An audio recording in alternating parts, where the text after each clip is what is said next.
Hello, viewers. Welcome to World School of Bangladesh. World School of Bangladesh is an online education platform that works to provide quality education for all Bangladeshis, irrespective of their financial and family background.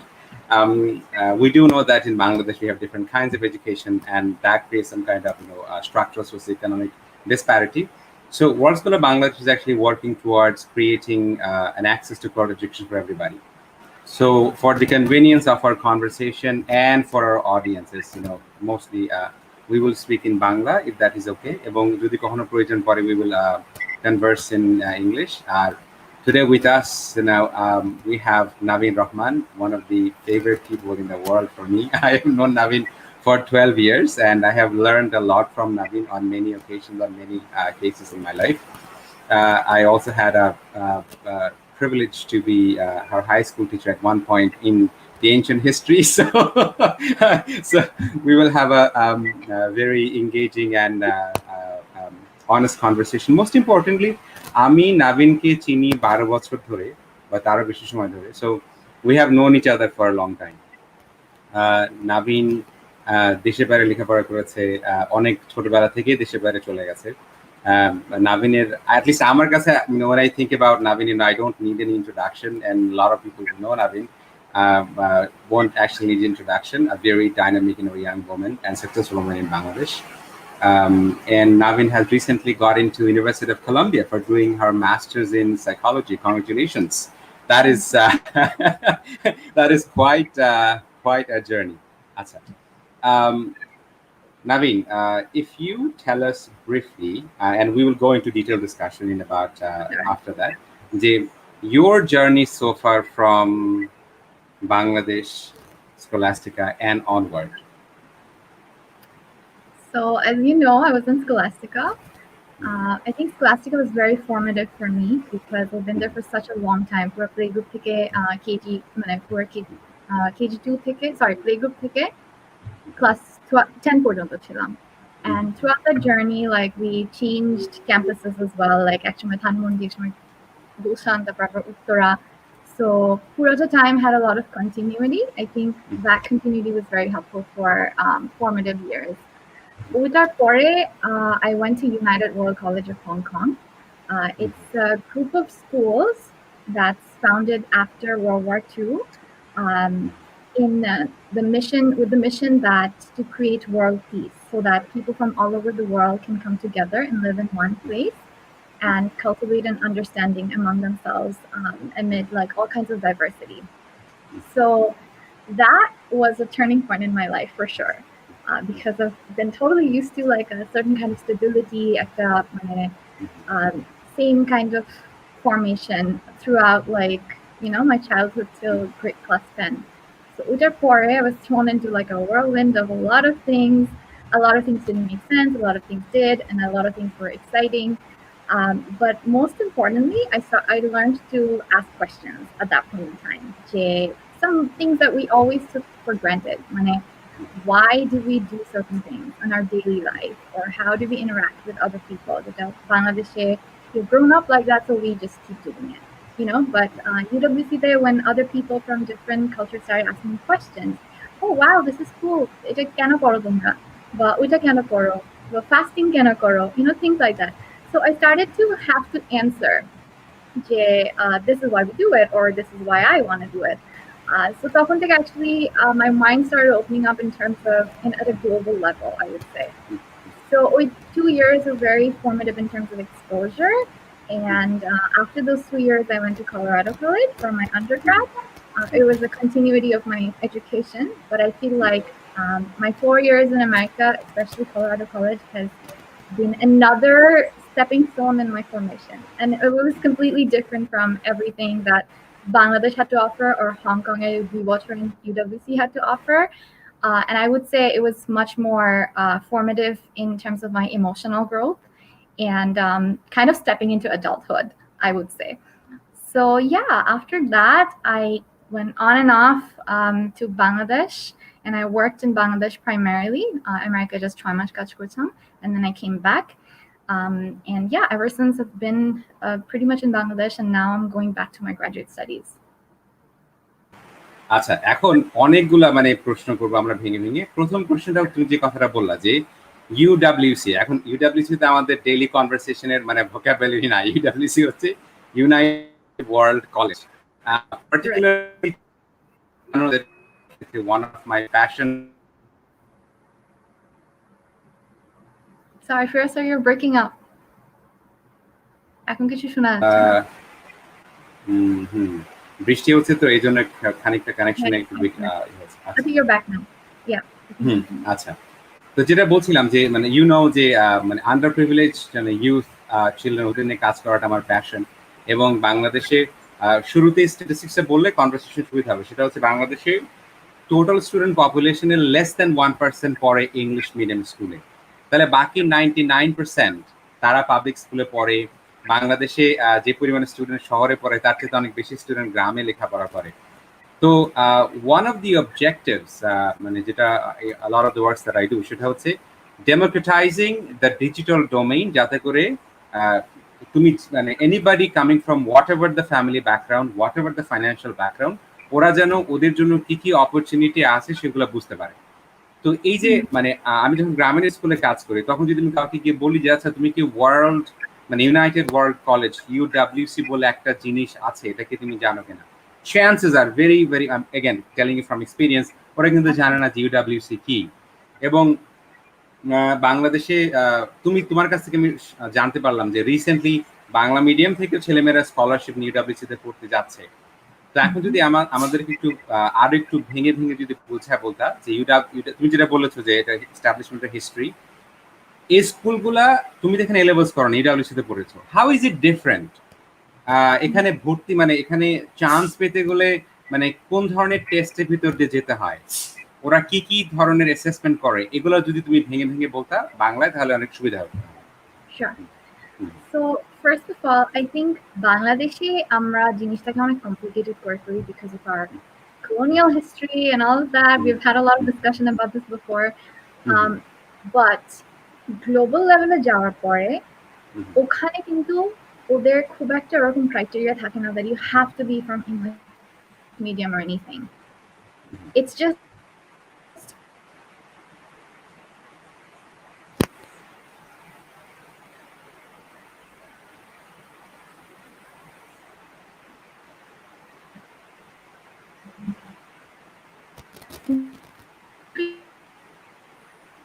point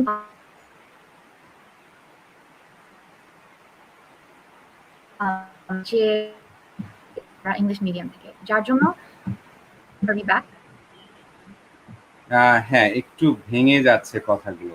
আচ্ছা এখন I think continue. হ্যাঁ আচ্ছা sorry, মানে তুমি যে বললা যে কথাটা ওই কথাটুকু শুনতে পারলাম যে মানে ইউডব্লিউসি ইউনাইটেড ওয়ার্ল্ড কলেজে এমন কোনো কথা নেই যে তোমাকে মানে ইংলিশ মিডিয়াম থেকে যেতে হবে, আমাদের ব্রিটিশ কলোনিয়াল হিস্ট্রির কারণে একটু কম্পিটিশন ক্রিয়েট করে। এরপরে আর শুনতে পাইনি কিছু, আরেকবার কি বলবো?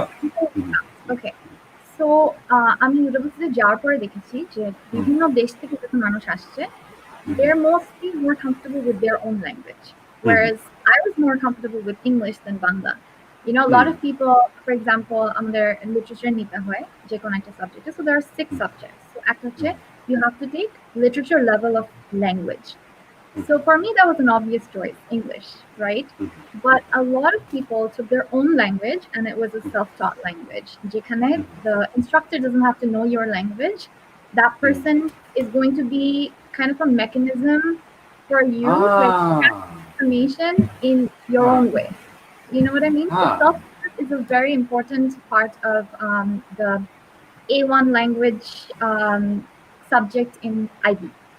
So I'm sure like if you look at ISD or AISD that follows IB, they also have self-taught languages.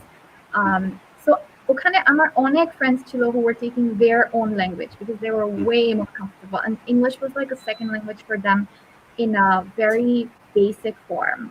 But for me, I couldn't even imagine doing Bangla as literature level because scholastic or Indian schools in Bangladesh ওইভাবে বাংলাটা পড়ানো হয় না, which I have a lot of regrets about, but it's just what it is, right? So my comfort level was there যে আমার কোনো অপশনই ছিল না than take English.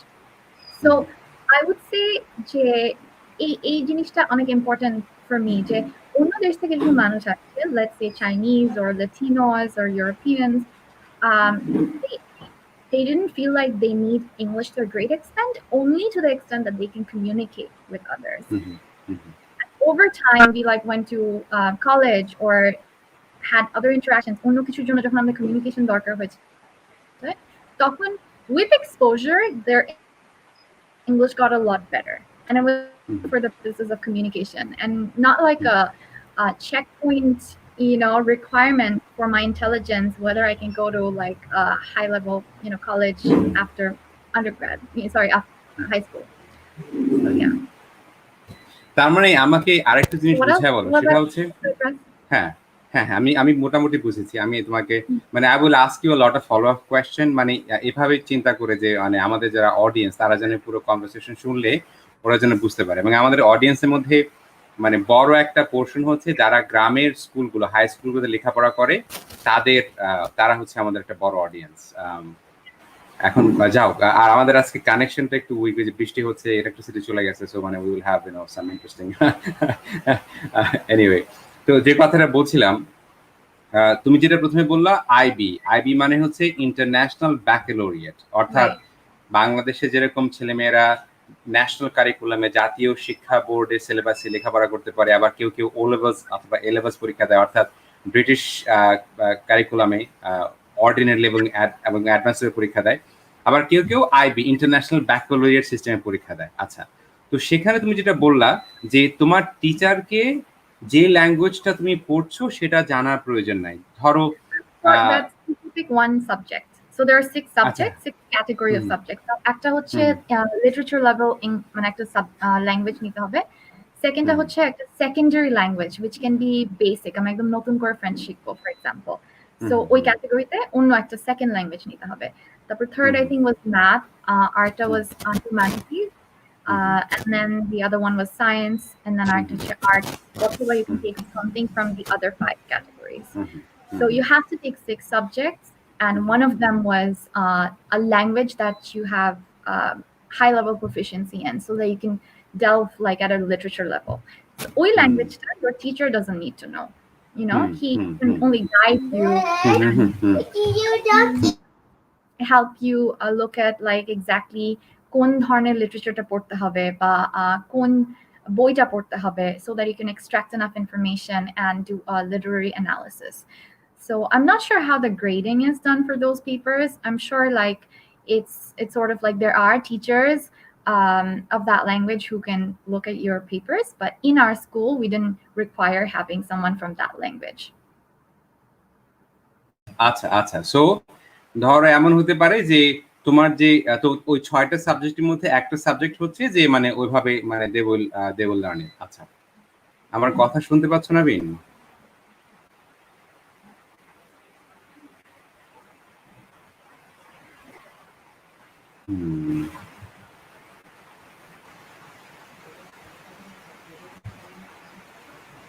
Okay, we're back. Yeah. Okay, so we are back. Sorry. আচ্ছা, এটা বুঝতে পারলাম যে ওই 6টা সাবজেক্টের মধ্যে একটা সাবজেক্ট যে নট নেসেসারি যে ওই টিচারটাকে জানতে হবে। ওকে, এখন এন্ট্রান্সের কথা ডিসকাস করি। বাংলাদেশে তুমি খুব গুরুত্বপূর্ণ একটা কথা বলেছো, সেটা হচ্ছে বাংলাদেশে আমরা যখন কারো ইন্টেলিজেন্সের মেজারটা করি যে আসলে কে কতটুকু ইন্টেলিজেন্ট, এটা একটা মেজার হয়ে দাঁড়ায় যে তুমি ইংরেজিতে কতটুকু ভালো। very unfortunately মানে in many cases that becomes the case, তাই না? তো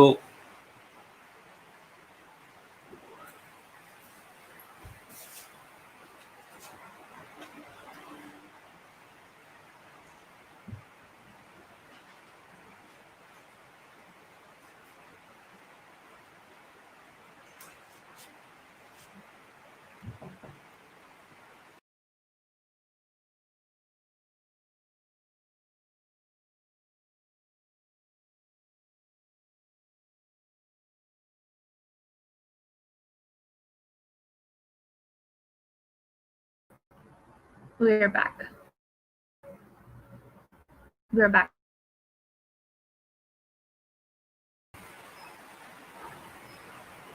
আচ্ছা, হ্যাঁ, সরি।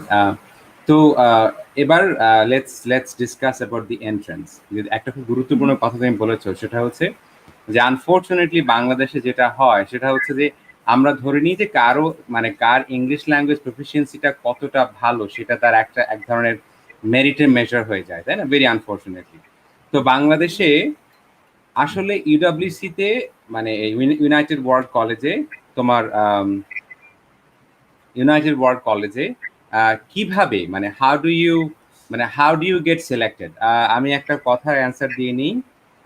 কৌশিককে বলছি যে আসলে আমরা আমাদের প্রোগ্রাম শুরু করে দিয়েছি, কিন্তু আনফরচুনেটলি আজকে ইন্টারনেটের স্পিডটা একটু ইম্প্যাক্টেড হচ্ছে, বৃষ্টি হচ্ছে, তাই একটু ল্যাগ হচ্ছে। We are really sorry for that. আচ্ছা, তো মানে তোমাদের যে প্রসেসটা ছিল কিভাবে আসলে সিলেক্টেড হয় ওই ইউডব্লিউসি নিয়ে, এটা যদি একেবারে শুরু থেকে আমাদেরকে বলো। ওকে, সো আমার সময় অ্যাকচুয়ালি প্রসেসটা একটু ডিফারেন্ট ছিল ইন দ্য সেন্স দ্যাট দেয়ার মানে ডিফারেন্ট ঠিক না, it's the same process, but আমার সময় অনেক কম মানুষ গেছিল। So and we were recruited from a very selective few schools at the time because it was just starting. Bangladesh থেকে students near relatively new, মানে not fully new. So আমার সময় there were like 6 or 7 people who went to different campuses. But over the years, we have definitely made a lot of progress as alumni association. So I think now we send around 25 people or something on average. Every year we have a lot of people going. And we also actively do campaigns in cadet colleges or Bangla medium schools and presentation there. So in the last few years, we sent one Jago child, and then other cadets have also gone to UWC. So এখন যেটা করা হয়, I think they have, I'm not sure if they have a written exam right now. I'll check and let you know. But আমার সময় there was a written exam. And they had very basic, like general knowledge questions, mostly about Bangladesh, because in this school, when you go there, like we're going to be representing Bangladesh. So definitely Bangladesh niye ekটু understanding থাকা দরকার, ওই জিনিসগুলো check করা হয়. And then there's a 2-day workshop where they have different kind of activities, like group activities, especially because we check on teamwork. Teamwork কে কতটুকু comfortable, ওই জিনিসটা অনেক matter করে for UWC. And then there is an interview day where they sit with 5 or 6 of our alumni board members, and we ask questions, mainly to check for their mindset, if their mindset is compatible with UWC. So language for us is not ever a problem because I remember sitting in 2 of the interview processes, 2017 or maybe last year, 2019. So I was really blown away by a few candidates from Bangla Medium who were incredibly amazing and showed that kind of resilience and hunger for learning and a mindset that's compatible. Like they're interested to learn, they're interested to grow. That's very important. And they've demonstrated that through different activities or participation throughout the last few years. ওই জিনিসটা অনেক important. But then I've also seen some Bangla medium kids, for example, who didn't have an understanding about like what this opportunity even is, like, or how to make the most out of it. So they probably just wanted to go abroad, like abroad as in I want to go to US. That's why I'm applying to this program in UWC. I think it'll be a ticket for me to go to another, country. But they didn't necessarily show that kind of a কি বলে, that hunger for learning and growing, And then English medium ক্ষেত্রেও it's similar. We have had cases যেখানে the kids are extremely motivated, they have done everything right, and sometimes like we see they have a little bit of ignorance in places because they've like been brought up in a very sheltered way sometimes, And then we've also seen other cases যেখানে the kids are, they want to go abroad, that's why they want to go abroad, but they don't really necessarily show that mindset. So our experience, actually, I've seen both good candidates from English medium and Bangla medium backgrounds, but what really mattered is the mindset and how willing they are to make the most out of this opportunity. So তখন from the alumni board, it's always been really helpful to suggest that, oh, I think this person's gonna do really well in the future, So yeah. এখানে খুব একটা important point তুমি বলতেছো, সেটা হচ্ছে যে student নেয়ার আগে একটা হচ্ছে মাইন্ডসেট। এই কথাটা কিন্তু খুব সচরাচর শোনা যায় না। যেমন ধরো আমি কতটা ভালো স্টুডেন্ট কিংবা আমি ভালো স্টুডেন্ট না, সেটা তো আসলে আমাদের মানে আর্থসামাজিক কনটেক্সটে কি ধরা হয় যে আচ্ছা ঠিক আছে দেখি নাবিনের গ্রেড কি। আচ্ছা, তোমার জার্নিটা যদি আমি চিন্তা করি, সেটা হচ্ছে তুমি স্কলাস্টিকা পড়েছো, one of the most reputable English medium school in Bangladesh. সেখান থেকে চলে গেছো তুমি ইউডব্লিউসি করতে, সেখান থেকে তুমি গেছো আমেরিকায় ওখানে লেখাপড়া করতে। আচ্ছা, তো এই যে তোমার জার্নিটা ছিল, it was a I mean, yes, I do understand that you were born in middle class family and and all that, but journey wasn't easy. যে তুমি একটা কালচার থেকে আরেকটা কালচারে গিয়ে সেখানে অ্যাডজাস্ট করা, এবং আমি নিজেও যদি দেশের বাইরে না থাকতাম, দেশের বাইরে লেখাপড়া না করতাম, আমার পক্ষে I don't think it would be possible for me to understand যে একটা দেশ থেকে অন্য দেশে গিয়ে কালচারালি সেট করা, সেই যে মাইন্ডসেটটা কতটা জরুরি, কতটা ইম্পর্টেন্ট হয়, সেটা তো আমরা ধরো এগেন আমি প্রায় আই অফটেন কোট মানে কার্ল সেগেনের একটা মানে খুব আমার প্রিয় কোট হচ্ছে, মানে আমরা কতটা প্রোগ্রেস করেছি সেটা ডিপেন্ড করে যে আমরা কতটা বোল্ড কোয়েশ্চেন করতে পারছি এবং আমরা আমাদের অ্যান্সার খোঁজার ক্ষেত্রে কতটা ডেপথে যেতে পারছি। কারণ আমরা সাধারণত আমাদের কমফোর্ট জোন, আমাদের কনভারসেশনের টাইটেল একটা অংশ হচ্ছে আসলে আমাদের নিজেদের কমফোর্ট জোনের বাইরে যাওয়া, তাই না? তো এই যে তুমি বাংলাদেশে থাকা, পরিচিত রাস্তা, পরিচিত খাবার, বাবা মার সাথে থাকা, বন্ধু বান্ধবের সাথে থাকা, এগুলো তো সব পরিচিত, এভরিথিং, মানে নাবিন এগুলো দেখে বড় হয়েছে। সেখান থেকে চলে গেলে তুমি দেশের বাইরে, and you are very young, you just finish your O levels. O levels মানে হচ্ছে অর্ডিনারি লেভেল, মানে বাংলা এসএসসি। এত এত অল্প বয়সে তুমি বাইরে গেছো, তাই না? ওইখানে গিয়ে দুইটা কোয়েশ্চেন তোমাকে মানে কানেক্ট করতে বলবো। একটা হচ্ছে বাংলাদেশে যখন তোমরা এখন ইউডব্লিউসির যে অ্যালামনাই যারা আছে, তারা যখন কোনো একটা ক্যান্ডিডেট সিলেক্ট করো, obviously you have an insight. ইনসাইটটা কিরকম? যে তুমি নিজে লেখাপড়া করে আসছো, তুমি জানো কোন ধরনের মাইন্ডসেট প্রয়োজন, নাম্বার ওয়ান।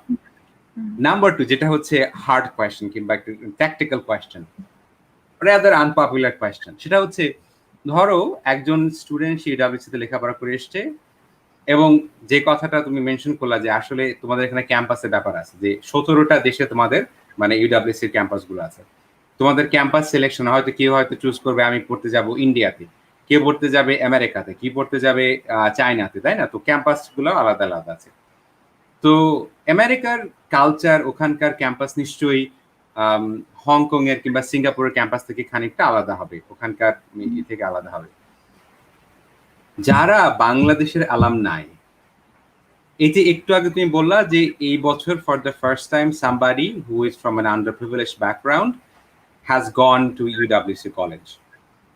অ্যালামনাই অ্যাসোসিয়েশনে যারা বসতেছে তারা তো আসলে গ্রামে জন্মায় নাই, তারা তো মানে not necessarily they know intimately the socio economic reality of the students who are born and brought up in a village. তো সেই ক্ষেত্রে do you think there is a possibility that the assessment could be a little bit misleading, or do you think there could be something that could be done better so that হ্যাঁ সে হয়তো তুমি সাধারণত ওই যে তোমার যে আমি Joseph ক্যাম্বেলের যে হিরোজ জার্নির কথা বলছি, যে কোনো সিনেমাতে প্রথমে দেখো যে the protagonist is a disaster but in the end the protagonist wins the battle, right? So how can we make this assessment richer and more inclusive and more holistic? I think it's a very important question, and we do like actively kind of struggle to understand better how we can make the assessment process better. But I think one of the things that I want to address is the fact that some of us have been out there, and it kind of like invalidated the idea of whether we came from what kind of a socioeconomic background we came from, because before going, we probably were more prone to making such mistakes as to oh, this person speaks better English, maybe like this person will do better abroad, But only after going through such an experience, having come across people from a variety of backgrounds, like who didn't speak even English properly, who were completely different. So only heterogeneity is so striking towards you that when you go through United World College, it kind of destroys, it disentangles your idea how important it is, and then when you come back, it's you don't see things from the same lens. So I would say that sitting on the alumni panel, I've kind of felt like assessment is pretty good because I think Jara kind of also like are Murubbi Jara, some of the people, because it's not all done by alumni. Alumni are only observers and they can only give in their opinions.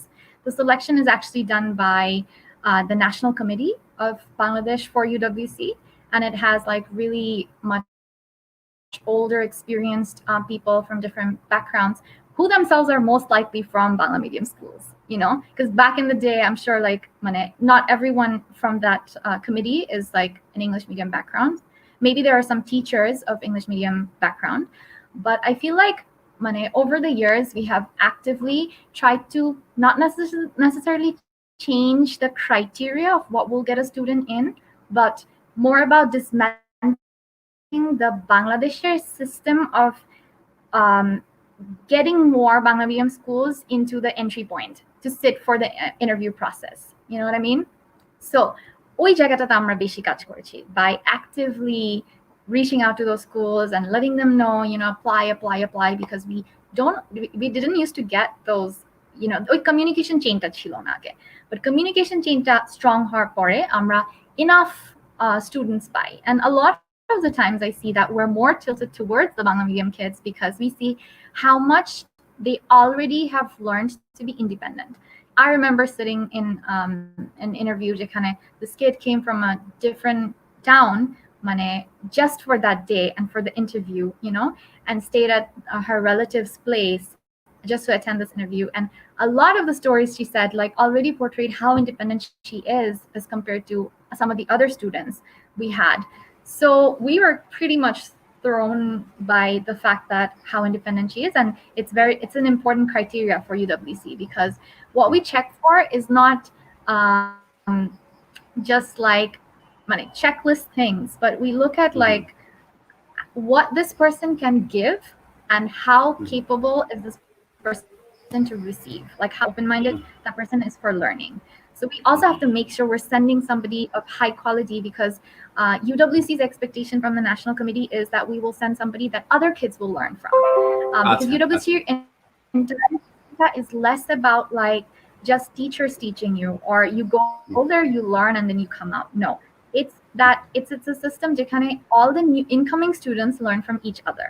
So it has to be someone who's able to represent Bangladesh in a way that that you can actually give time to other kids in the school rather than somebody who's very nerdy or just be like, I mean, just যাচ্ছি আমার পড়াশোনা করার জন্য, grades পাওয়ার জন্য. So we don't necessarily pick students who have incredible grades but are not friendly. So we ask questions like, how many friends do you have? Like one of the questions, for example, I remember we would ask is, I don't know if I'm supposed to be saying this, but something of the sort, how another person has impacted your life, So we kind of try to see how relationships, how they take relationships. So the questions are nothing at all to do with English Bangla or grades and this or socioeconomic background. They're completely about like your outlook towards life. What kind of people have impacted your life? How have you impacted other people's lives? And এটা আসলে ছোট একটা কনভারসেশনে বোঝা যায় যে তার জীবনের আউটলুকটা কি, আর সেখান থেকে আসলে candidate selectionটা হয়. And then we usually get so many good candidates, it's very difficult to pick at the end. It's extremely difficult because we feel like we want to send majority, like 90% of the people who we interviewed, because like they're outstanding students who've already been nominated from their school. So other teacherরাই nominate করে অনেকজনকে পাঠিয়ে দেয়, এরকম একটা system set up. But unfortunately, like scholarships are obviously limited, right? And then over the years, আমার সময় 6 জন না 7 জন গেছিল, আর এখন almost like 25 people are going, that's or more actually. I'm not 100% sure about the number, but it's a huge accomplishment on our part that we have been able to like convince a lot more of the UWCs to give scholarships. And then we also internally, I think we've managed a few scholarships by accruing funds from students who are able to give, whose families are able to give, So yeah. আচ্ছা wonderful, wonderful answer যে আসলে আমার কাছে as a teacher I have been at it for past 20 years. As I grow older and older, I look back and I feel like, oh my God, what kind of skills actually we think and a student proves their worth. Um, একটা কথা আমি Scholastica থেকেই আমার স্টুডেন্টদেরকে বলতাম, পরবর্তীতে আরো অনেক স্ট্রংলি বলতাম, বিশেষ করে when I started working as a high school guidance counselor, সেটা হচ্ছে যে মানে we are living in a world যেটা আনসার্টেন এত আনসার্টেন যে আমি এই কথাগুলো নিয়ে মানে যে stepping outside the comfort zone, এই কথাগুলো নিয়ে আমি we will discuss it little letter, যে আমরা তো এখন বলতে পারতেছি না যে 5 বছর পরে ওয়ার্ল্ড ইকোনমি, কালচার, পলিটিক্যালি আমরা কোন জায়গায় দাঁড়াবো। আমরা কি প্রেডিক্ট করেছিলাম? মানে হ্যাঁ, সায়েন্টিস্টরা মানে হ্যাভ বিন টেলিং যে মানে they have talking about this pandemic for ages and ages and ages, কিন্তু আমি আর তুমি তো জানতাম না, আমরা তো আমাদের মাথার ভিতরে ছিল না। তো দেখো 6 মাসে উই আর মানে trading through a world totally unknown. তো সেই জায়গায় আমরা একটা স্টুডেন্টের যদি অ্যাটিটিউড, তার ইমোশনাল গ্রোথ, তার সেই টেনাসিটি, পারসিভিয়ারেন্স, এই জায়গাগুলোতে ট্রেন করি, that creates the real impact. I often quote this professor from Stanford University, Carol Dweck, ওনার একটা বই আছে, বইটার নাম হচ্ছে মাইন্ডসেট। ওই বইটাতে মানে she talks about two particular mindset, একটা হচ্ছে গ্রোথ মাইন্ডসেট, আর একটা হচ্ছে ফিক্সড মাইন্ডসেট। এবং এই মাইন্ডসেটের জন্য আমরা যারা teacher, we are hugely responsible. আমরা রেসপন্সিবল যে ক্লাসে নাভিন আসলো আর একটা ছেলে আসলো, আমি কোন ভাবে ডিসপ্যারিটিগুলো করি। আমি আমার কালচারালি আমি কথাগুলো শুনে এসেও আচ্ছা ছেলেরা অঙ্কে ভালো হয়, ম্যাথসে ভালো হয়, তুমি ইঞ্জিনিয়ারিং করবা, আর মেয়েরা তুমি অঙ্কে ভালো হবে না, তুমি আইদার ডাক্তারি পড়বা অথবা তুমি সোশ্যাল সায়েন্স কিছু একটা পড়বা। এতে কি হচ্ছে, যখন আমার ওই স্টুডেন্টটা, my female student actually believes that she is not good at maths because I am the teacher and I have said her যে it has got something to do with her gender, তাহলে কি হচ্ছে, তার মাইন্ডসেটটা কিন্তু কি হয়ে গেল, Starc হয়ে গেল, এবং সে অ্যাকচুয়ালি সে অঙ্কে ভালো করবে না। এবং ক্যারল ডুয়াক যে জিনিসটাকে মানে এটা শুধু কথা না, মানে একেবারে সায়েন্স এটাকে কানেক্ট করেছে, যে তোমার মাথায় যদি একটা এফএমআরআই মেশিন লাগাই দেওয়া হয় এবং তুমি যদি বিশ্বাস করো যে আমার মানে আমার হচ্ছে ফিক্সড মাইন্ডসেট, আমি চাইলে অঙ্ক শিখতে পারবো না, your neurons are not going to work because you মানে I made you believe that you are not capable of learning maths, and we do it, মানে we teachers and we parents, আমরা যারা ওল্ডার, যারা mentor, we do ইট। তো Carroll ডুয়াক বলতেছে যে মানুষদেরকে যদি এই কি অ্যান্সার না শেখা, মানে instead of teaching them the answer, if you actually teach them a mindset, that's a growth mindset, you can learn any damn thing you want to. Absolutely. As long as you know that you are capable of learning anything. ওই যে মাইন্ডসেটের কথা। হ্যাঁ, কিন্তু আমরা তো আবার স্কুলে এমন করি যে হ্যাঁ ধরো আই এম শিওর যে তুমি এটা নিয়ে তোমার একটা অনেক ভালো এক্সপিরিয়েন্স আছে, বা তোমার একটা মানে অনেক বড় একটা ইনসাইট হয়েছে, সেটা হচ্ছে যখন তুমি বাংলাদেশে ছিলা, তুমি স্কলাস্টিকায় ভালো করতেছিলা, এই জন্যই তো তুমি চান্স পাইছো। You got into that chance because you were good in Scholastica, right? কিন্তু এখন যখন তুমি ইউডব্লিউসি তে গেছো, তখন তো সারা দুনিয়া থেকে all the goods have come. Right. All the best students, all the first girls and all the first boys have come, তাই না? কিন্তু দেখো, if we did a good job when you were at in Bangladesh, if instead of actually consolidating your identity, oh Naveen, you are an intelligent student, you are instead of that, if I actually praised your process, your perseverance, your tenacity, your mental capability, তাহলে ওইখানে গিয়ে যখন তুমি হার্ডেল face করতা, you would not feel an identity crisis, and which happens মানে as a teacher, যখন আমি মানে কানাডাতে I see hundreds of my former students বা যারা ওখানে পড়তে যায়, বাংলাদেশ থেকে ছেলেমেয়েরা গিয়ে যতগুলা ক্রাইসিসের মধ্যে ভোগে, একটা হচ্ছে আইডেন্টিটি ক্রাইসিস। আইডেন্টিটি ক্রাইসিস কিন্তু অনেক ধরনের আছে। আমি যে ক্রাইসিসের কথা বলতেছি সেটা হচ্ছে, আমি তো at least I went to study in Canada with scholarship, তো ওখানে গিয়ে I was navigating a completely different academia, তাই না? তো তখন আমার কাছে প্রথমে মনে হচ্ছিল it's a different academic set up. তো I bought into the idea যে যেহেতু আমি স্কলারশিপ পাইছি, আই মাস্ট বি মানে গুড স্টুডেন্ট। ওখানে গিয়ে when I had to climb up, it actually impacted my confidence a little bit, but reading a lot of psychology books has helped me. Question to you, speaking to that part, Jay, again I will not at all take it negatively, and I will actually appreciate your honest answer for all the students out there and all us the teachers. how are we actually doing in terms of training our students, mentoring our students, to prepare them to step outside their comfort zone, to qualify into a selection process like UWC, to go to a different country, and to thrive there, not only just survive but thrive there? Mhm. Yeah, I definitely think like teachers have one of the greatest influences on a child's life, other than parents and the household, because a lot of the morals and everything come from the household.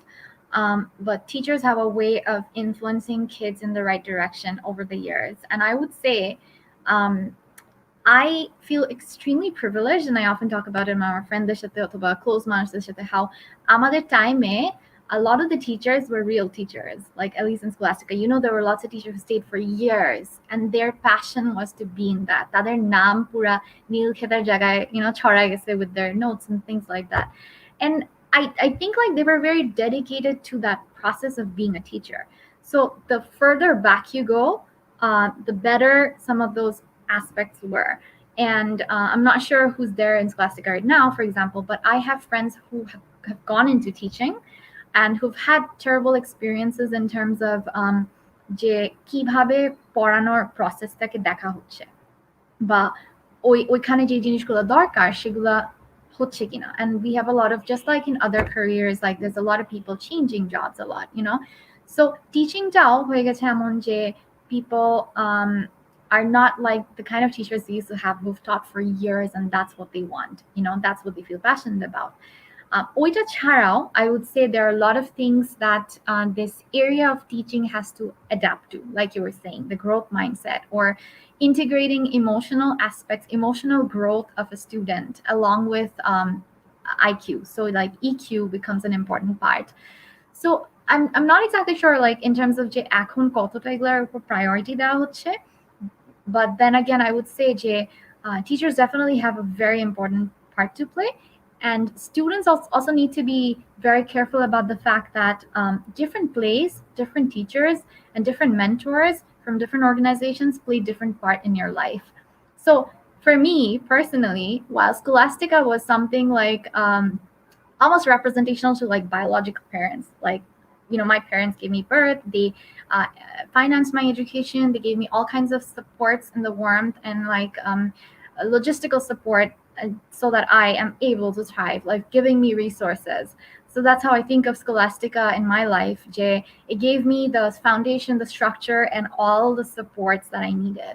And then UWC was like a resource hub for me where I got so much exposure. So my teachers there were less like of Scholastica teachers, but they were giving me a lot of like resources that I could access and tap into if I wanted to. And then Colorado College in US like was a lot more about in my emotional growth, or like becoming a mature adult, in a way. And that role was completely different. So a lot like some of my teachers from that place have written my recommendation letters like 6-7 years later, for my graduate school. So my connection with them is a lot stronger than my UWC teachers. But then again, like in general, like I would say, so for me, it was very different. My Scholastica teachers were a great level of different kind of support system for me. My UWC teachers were incredibly different in nature. And then America teachers were different in nature. So I would say like for students going forward, like they need to be mindful of like the kind of mentors they need and to be able to cultivate that from different sources as well, and not count on like each person, because we can't change an entire system overnight, right? We've already made a lot of progress over years, and now we have a lot of people coming back from abroad with their experiences. The teaching field is going through a huge reformation, and it will continue to, and people like you will make a huge difference over time. But OE responsibility definitely is something that belongs to the teachers, but like I would advise students to take it in their hands as well and to seek out mentors. আমি অনেকদিন আগে Barack ওবামার একটা কথা শুনছিলাম regarding teaching. What he was saying to encourage, obviously he's an eloquent speaker, right? So what he was saying, the role of a teacher is less to tell you information, but actually coach kora. একজন coach কিন্তু একজন অ্যাথলেটের চাইতে বেশি মানে physically fit হয় না, but Yeah. What coach has the acute observation যে basically মানে তার অ্যাথলিটের কি প্রয়োজন পড়তেছে, what is it they need, তাই না? এখন আমি তোমাকে লেটস মানে আমি I often complicate the discussion for a better understanding to actually আমাদের সোসাইটাল কনটেক্সটে ক্রিটিক্যাল বললে মনে হয় যে আমি কারো ক্রিটিসাইজ করতেছি, মানে but actually understanding it deeply. এখন দেখো তুমি যে কথাটা বললা যে তুমি ও লেভেলস করেছো 2008-9 সালে, সো ইটস অ্যাবাউট লাইক 12 বছর আগে মানে হ্যাভ ডান ও লেভেলস। তুমি যদি গত 12 বছরে বাংলাদেশের ইকোনমিক গ্রোথ দেখো, I am sure you know যে in Asia the fastest economic growth হচ্ছে বাংলাদেশে। আমাদের অ্যাট দ্য সেম টাইম স্বাধীনতার পর থেকে বাংলাদেশে কখনোই ইনকাম ইনইকুয়ালিটি এতটা ছিল না যতটা এখন রাইট নাও যে income inequality.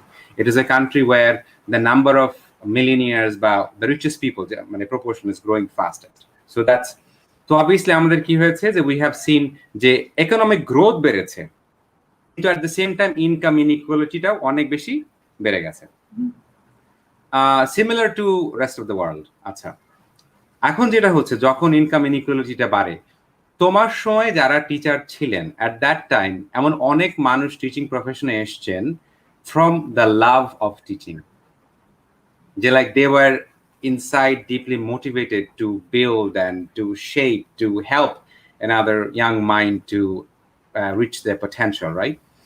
And after that what happens, Karl Marx তার বই কমিউনিস্ট ম্যানিফেস্টোতে মানে he said something incredibly important, সেটা হচ্ছে ক্যাপিটালিজম মানে পুঁজিবাদ যেটা করে সেটা হচ্ছে it converts every relation into money relation।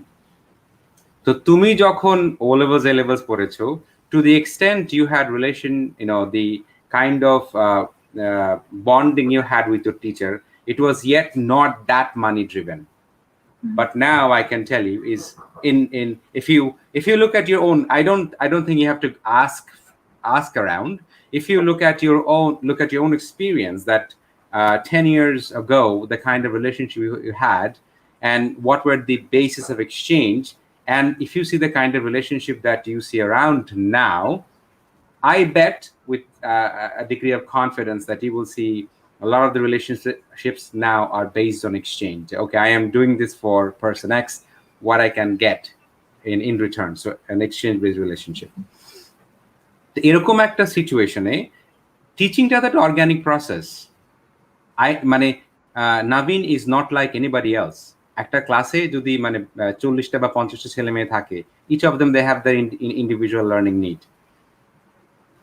স্কলাস্টিকাতে তোমার এই ধরনের এক্সপিরিয়েন্স ছিল। Now think about rest of the country who have severe resource constraint, who don't have the kind of academic training that is needed to be a good mentor, to be a good coach. I'm not saying they don't have potential, it just the resource constraint গুলা ওখানে যেটা আছে। তো সেই ক্ষেত্রে based on your, এখন কথা হচ্ছে তোমার তো মেন্টর শুধুমাত্র স্কুলেই ছিল না, স্কুল শেষ করার পরে ইউনিভার্সিটি শেষ করার পরে তারপরে তো তুমি বিভিন্ন জায়গায় কাজ করছো, এমন কোনো জায়গায় ছিল তোমার মেন্টর ছিল না? অফকোর্স ইউ হ্যাড মেন্টরস, তাদের নাম ছিল না যে অমুক স্যার কিংবা অমুক professor, but they mentored you, right? So in terms of building that kind of relationship, তুমি যে কথাটা একটু আগে বললা, what would you advise to young people to seek out mentor that would be necessary for their growth, you know, to survive and thrive in a time where we live? I think it's very important to do it in a very organic fashion, you know. Like when I started out, I definitely did not necessarily think that a lot of these people will be like mentors, but in a certain kind of moment that I felt like a resonating aspect, you know, where what I'm trying to explain or what I'm trying to say, that person understands it, and from an intellectual standpoint. So I would say whenever you have, I think it goes to basic psychology that over time I've been very interested in, is that it is important to create meaningful experiences. So UWC, for example, when we go and meet people from different countries, either you can choose to like live through your life in that place, just knowing, oh, this person is from here, this person is from here, and we just did this activity yesterday. That's it. and then you come back and you'll be like, oh, this is what happened. Or you can really choose to be mindful of those experiences and create certain kind of intimacy, but in a different way, like a shared experience that informs, that teaches, that is memorable, and it really takes you to a higher level of understanding about like what it means to be there in that place and with that person, or what you're learning, how you're coming out of that experience. So being mindful of experiences is very important, and your relationships will grow based on those experiences. And it is actually, like, in my understanding or my experience, I would say, you learn more from people than your books. I read a lot, but I don't think I have learned as much from my books as I have from people and my relationships, good or bad or whatever. But I feel like I've always learned the most from real life experiences with people. And I think when I first went to UWC, it was also like very difficult to be fully exposed, because আমাদের কিছু self-regulation processes থাকে. It's a very psychological term, and you can't go beyond that. So when I was first exposed, it was very difficult for me to open up too fast, too quickly. Looking back, and I can only regret to a certain extent that, oh, there was so much more I could have experienced from that.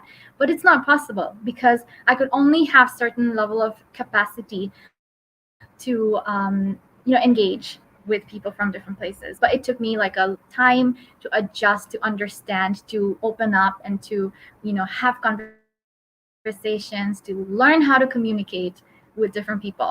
But as I did more of that, obviously it's a matter of like privilege of getting that opportunity. But as you expose yourself more, the more shared experiences you're going to have, the more you're going to learn. And it is only through that kind of real life experience of your sensory information, your body movements, and going through it, walking through the experience, is how you really can get that like a very different kind of learning process than like sitting completely passive on my bed or my chair and sitting and reading a book. Of course, it involves a lot of imagination. Books are better than movies in a lot of ways, because you can imagine things and it takes you to a different world. So imaginary processes are really helpful, but real life movement oriented experiences can teach a lot, and through those emerge certain relationships and certain mentorship that have really stayed through time. And I would advise students to be able to focus on that substance rather than like a checklist যে আমি এই বছরে এইটা just শিখবো, গুলো important for goal setting. But when you're trying to achieve that goal, mindfulness is extremely important in all kinds of experiences. I think one other point to like why we learn more by interacting with people is when a book is written. The book is written in a particular chronology, particular order, and it goes through edit, re-edit, and a lot of things. So you have a lot of, how do I say, a staged, curated way of presenting things. As opposed to that, when you actually live life in real time, when you mindfully observe, you start understanding something that actually things don't go as we plan. So that spontaneity in us, becomes more and more intelligent. Like, oh, okay, so this is what it means, right?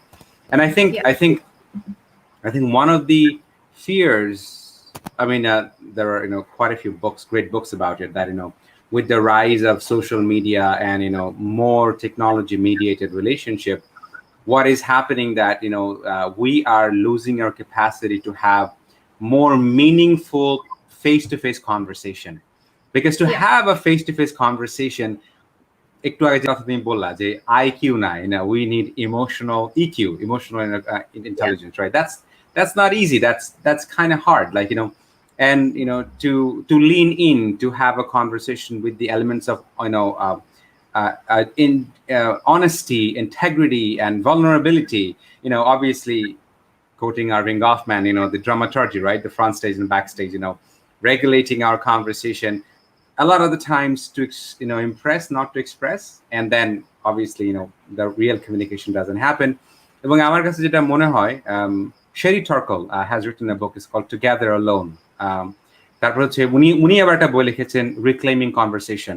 These are all, so she has been studying the phenomena that basically because of computer technology, how our ability to interact and relate to each other is actually changing, and it's changing big time, like really big time. এখন one of the question সেটা হচ্ছে যে তুমি যখন Scholastica থেকে আইবিতে গেলা, assessment criteria আলাদা, টিচার স্টুডেন্ট ইন্টারাকশন আলাদা, রাইট? সো এখানে ও লেভেলসের ক্ষেত্রে okay you do a set of like question, do a lot of test papers. So the assessment was sort of like one kind, and you go into international baccalaureate. এখন দেখো তুমি যখন এখানে মানে স্কলাস্টিকাতে ও levels করেছো, তুমি কিন্তু আগে থেকে প্রিপেয়ার্ড হয়ে আসছো একদম ক্লাস 1 থেকে 10 পর্যন্ত, like okay this is the kind of assessment that you'll be going through. But then আইবিতে গিয়ে what were some of the learning curves that you had to actually encounter to adjust with their assessment system, and how are they different? Yeah, that was definitely a ride. That was harder than any other aspect of UWC because it was so different. And Bangladesh, we were very used to sitting for an exam at the end, so it didn't matter how much we participated in class or any of that. So our mindset obhabe grow koreche over the years, as you were saying as well. You're prepping like that, and I was pretty good at that. I remember my tutor in UWC also saying, so let's look at your strengths and weaknesses. Your strength is you're very disciplined in terms of like studying so that you can sit through an exam and get good grades as well, and I think pretty much all good students of Bangladesh are like, they know how to do that. But a lot of the grades in IB were from activities. And they were not just participation. Jami shunlam class and ami grades pachi, not that. It is about how much you're expressing what you're thinking, how you're feeling as well, or what your thoughts are. Actively participating in a conversation, and then, for example, my second language I took French at the time, and every moment there's participation, and the teacher would be teaching in French. There's no English from day one, even though you're completely new to the subject, completely new to the language. So oishop khetre, you have to be willing and able to participate. And I think that is something Bangladeshi students struggle somewhat, unless and it depends on personality as well. But having that ability to engage at every moment is something completely new, something you have to learn on the go. And আমার খুব difficulty hoto because at the end of my semester, when I sat down with my tutor and I was saying I didn't really get a chance to do any assignments properly because there was so much activity going on. And that's the style of learning, and you'll be judged like that. You're not going to be judged on so much on the final exam as you would be judged on like the process of it. So we aspect on important, and I feel like my first entire year went by accommodating to that new system. And then there were other aspects to the learning. Jamon, we had to write a PE, I remember, extended essay stands for, like a short research paper. At a high school level, I usually find out, but it was a preparation for college. That's why IB had that. And then there were like community service based. We used to call it chuan size, I think, in Chinese or something. Can't remember. There's the service component and activity component. You have to get graded on those as well. It's a part of the entire IB score and everything. And then you have theory of knowledge, which is like a philosophy, and so you have to go through, talking about things like that. Not so much practical, but you have to be able to question things, So, and then the 6 subjects. Other than that, there was like a group 4 project, like a specific day. You're given a prompt, and then you have to run a scientific experiment. I remember we went to the sewage system around or something, and we tested some like water, pH of the water. We had to design the entire experiment together as a group, and then we had to go out and get our samples and run it. And next day, we had to write something up and submit it. So it's on the go. You can't prepare. You don't have 6 months before you sit for the exam or something. So it requires a complete retraining of your mind, which is why I found UWC a little bit more struggling than college, because it was my first exposure. It was my first exposure to a different learning system, And I think this is why also the selection process is so critical for us.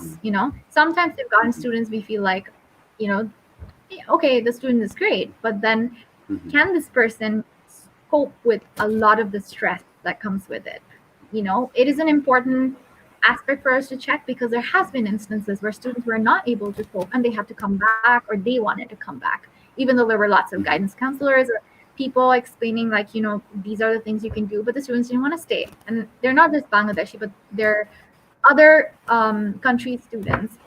During my year, there was a student who left within 1 month, and we were all like a little bummed out. Oh shoot, like this is sad, like, because getting into UWC is a huge aspect, and we all knew that. So seeing somebody else leave, like, made us feel the pain. Jay, oh my God, you're giving up such a huge opportunity. Like, what you're going to experience in the 2 years, it's boundless. So we এক মাসের মধ্যে a few students could be like very overwhelmed, and a part of me at the first month also felt like I kind of don't like being here, because there's so much overwhelming things going on, and কোনো rest ছিল না at the beginning, অনেক activities. I think একটা orientation week there was a flea market, something where you can kind of exchange stuff with other students, or even কিছু একটা ছিল. I just took that time to sleep during my orientation because it was too much. So also going back to the criteria that we were talking about, Jay, we have to check for that, because UWC expects that we send students who will be able to cope and who will be able to give to the other students as well. So if I want to sum it up, সেটা হচ্ছে যে তুমি বাংলাদেশে যেভাবে trend হয়েছিল, সেটা হচ্ছে command and control based মানে assessment, যে from Cambridge education system, মানে CIE ওরা একটা question set দিয়ে দিল, তুমি টেস্ট পেপার করতেছো, and that's it. এবং in order to run education and board system education, centralized education এছাড়া কোনো অপশন নাই। কিন্তু যখন তুমি আইবিতে যাচ্ছ, অ্যাসেসমেন্টটা নেমে আসতেছে একেবারে টিচার লেভেলে চলে আসতেছে। টিচার তোমাকে বলতেছে যে কি গ্রেড দিচ্ছে না দিচ্ছে, অ্যাকুমুলেশন। আচ্ছা, তো সেই পেপার এসে লিখতে হচ্ছে। এসে তো আর মানে কি করা যায় না, মানে you don't have an exam system, which I have learned to actually appreciate. That basically, if it were up to me, I would do that, for the entire country. Basically, learning happens in the classroom. Learning happens between তোমার যে student এবং টিচারের ভিতরে হয়। তো একজন মানুষ যে তোমাকে কখনোই দেখে নাই, যে তোমার মেন্টাল মেকআপ বা তোমার স্ট্রেংথ উইকনেস সম্বন্ধে তার ধারণা নাই, that person, when they write a test for you, I think that essentially doesn't measure your diagnose your actually the real learning situation, তাই না? তো তোমাদের ওখানে মানে ফাইনাল টেস্টে কি কোনো এলিমেন্ট ছিল না? Oh no, definitely there was. The IB system has the final test. So what happens is, before you sit for your final exam, which is almost like an O-level exam, ওইটার আগে you're also given a predicted grade, and ওই গ্রেডটা use করে you have to apply to universities, and that grade is given by all your subject teachers. So definitely the final grading is also important. It's just that you have to do both in a way, and UWC specifically puts a lot of emphasis on the daily learnings and on-the-go learning than like being a nerdy, like, grade-oriented student. So you come out with a skill set which is very useful at the end in college or for the rest of your life. So even if somebody has done badly in their final exams of IB, they've also gained from the other side, and then for the rest of their life, they were able to utilize that. Jemon predicted grades, I remember our predicted grades at our real IB scores were much higher. And a part of it is also because, on the go, if, for example, I wasn't good at French, then my teacher has to predict me with a lesser number.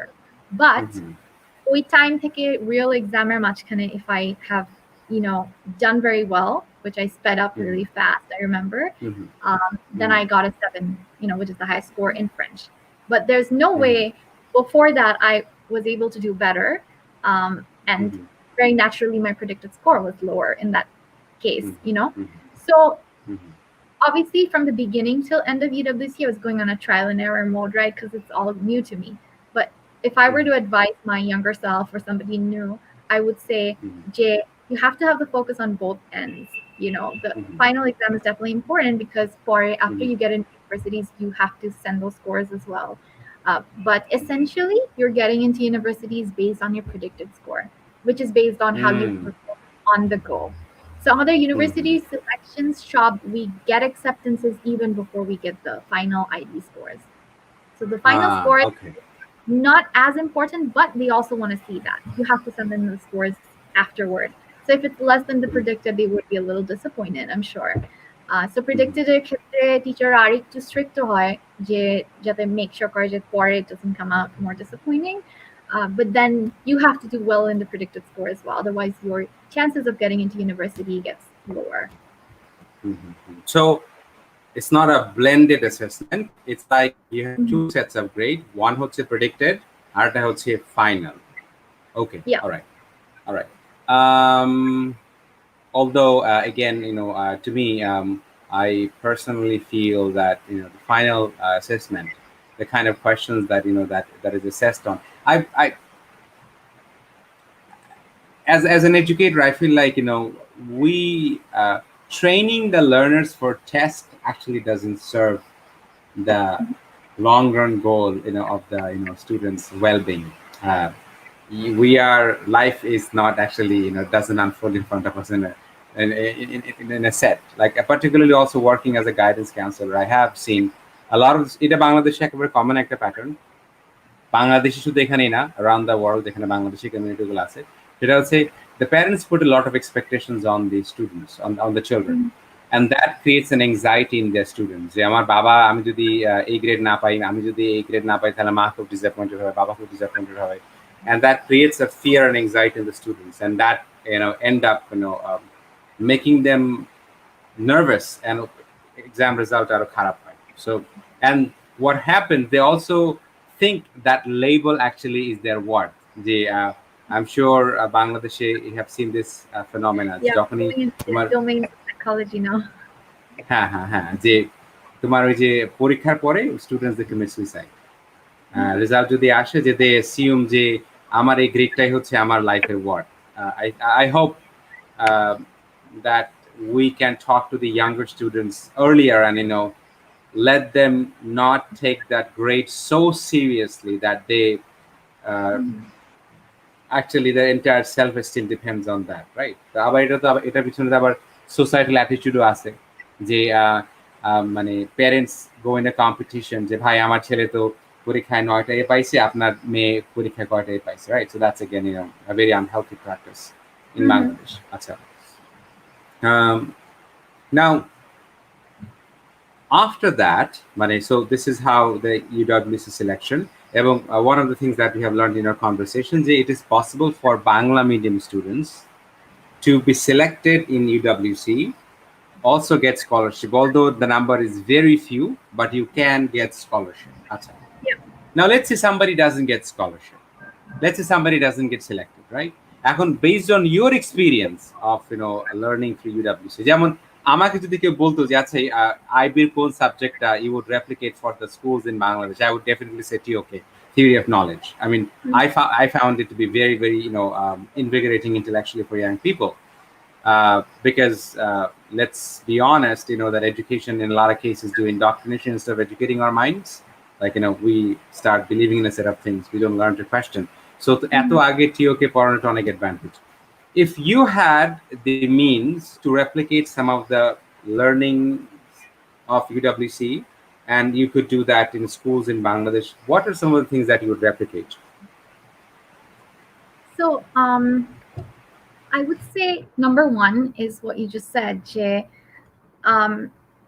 The TOK aspect, for example, while you were saying it, like I was having flashbacks about my experience. I remember like you being like a teacher of economics, right? And I came across you at grade 9. And sorry, at the end of my grade 9. And I did not have economics because like my entire model was like, I'm a good student, so I'll be a science student. So I'll have all physics, chemistry, bio, which is very common in Bangladesh, right? Like, no, common in Scholastica. If you're one of the good students, you have all the sciences and whatnot. At Yeah. least for me, it sounded like that. Mm-hmm. But then I was very fascinated with the subject economics once I had a conversation with you. And I remember Mm-hmm. taking it for just 1 year. We were Mm-hmm. talking to Mm-hmm. and being very Mm-hmm. passionate about it, like because it was Mm-hmm. completely different and new for me, and that was the only Mm-hmm. subject that had more conversation in it rather Mm-hmm. than just notes or studies. And Mm-hmm. it did really inspire me at that point. And if you remember, we as Mm-hmm. a circle, like we always had a lot of conversations. So I'm That's not right. surprised that you have all these incredible intellectual conversations running your show completely Mm-hmm. throughout. Mm-hmm. So that was like one of my early moments of like Mm-hmm. conversational conversational Mm-hmm. learning that went on to something I found in like UWC, and then definitely in my college classes, Mm-hmm. my undergrad Mm-hmm. classes, which to a Mm-hmm. great extent it involved that. And over time, I shifted from the sciences to like the humanities, and I really deeply loved my humanities classes in college. ওখানেও science is by nature এরকম যে there's a lot of memorization, not just memorization, but I feel like it's set in stone for a long time until you've gotten like the end of your learning, maybe at like 35 or 40, and then you can start inventing things, right? Mm-hmm. But Mm-hmm. humanities is subjective to some extent, and you can have conversations and you can be creative about your inventions about it. And you can have your own theories as well of how you would like to do how they work. It's not set in stone. So we aspecta আমি humanities when I found it through your classes, it helped me when I continue that process. And different people have different passions. Mine was more towards conversational learning, so I bridged out to some extent a little bit. And then when I came back to psychology recently, it is not because I had undergrad psychology and I actually hated those some of the science classes, and I did not like my intro to psychology class very much because it was also very structured. But I came back to psychology as a part of like social science through conversations, and my motivation to come back to it was actually my business class conversations, because in those classes, for example, we talked so much about human beings and what it means to be human beings and human management and understanding emotions so that you can manage businesses is what intrigued me back into psychology and back to a part of science at least, you know. But what I want to say is that ওই জার্নিটা আমার জন্য অনেক important ছিল to where I am in life and how much I appreciate that entire journey.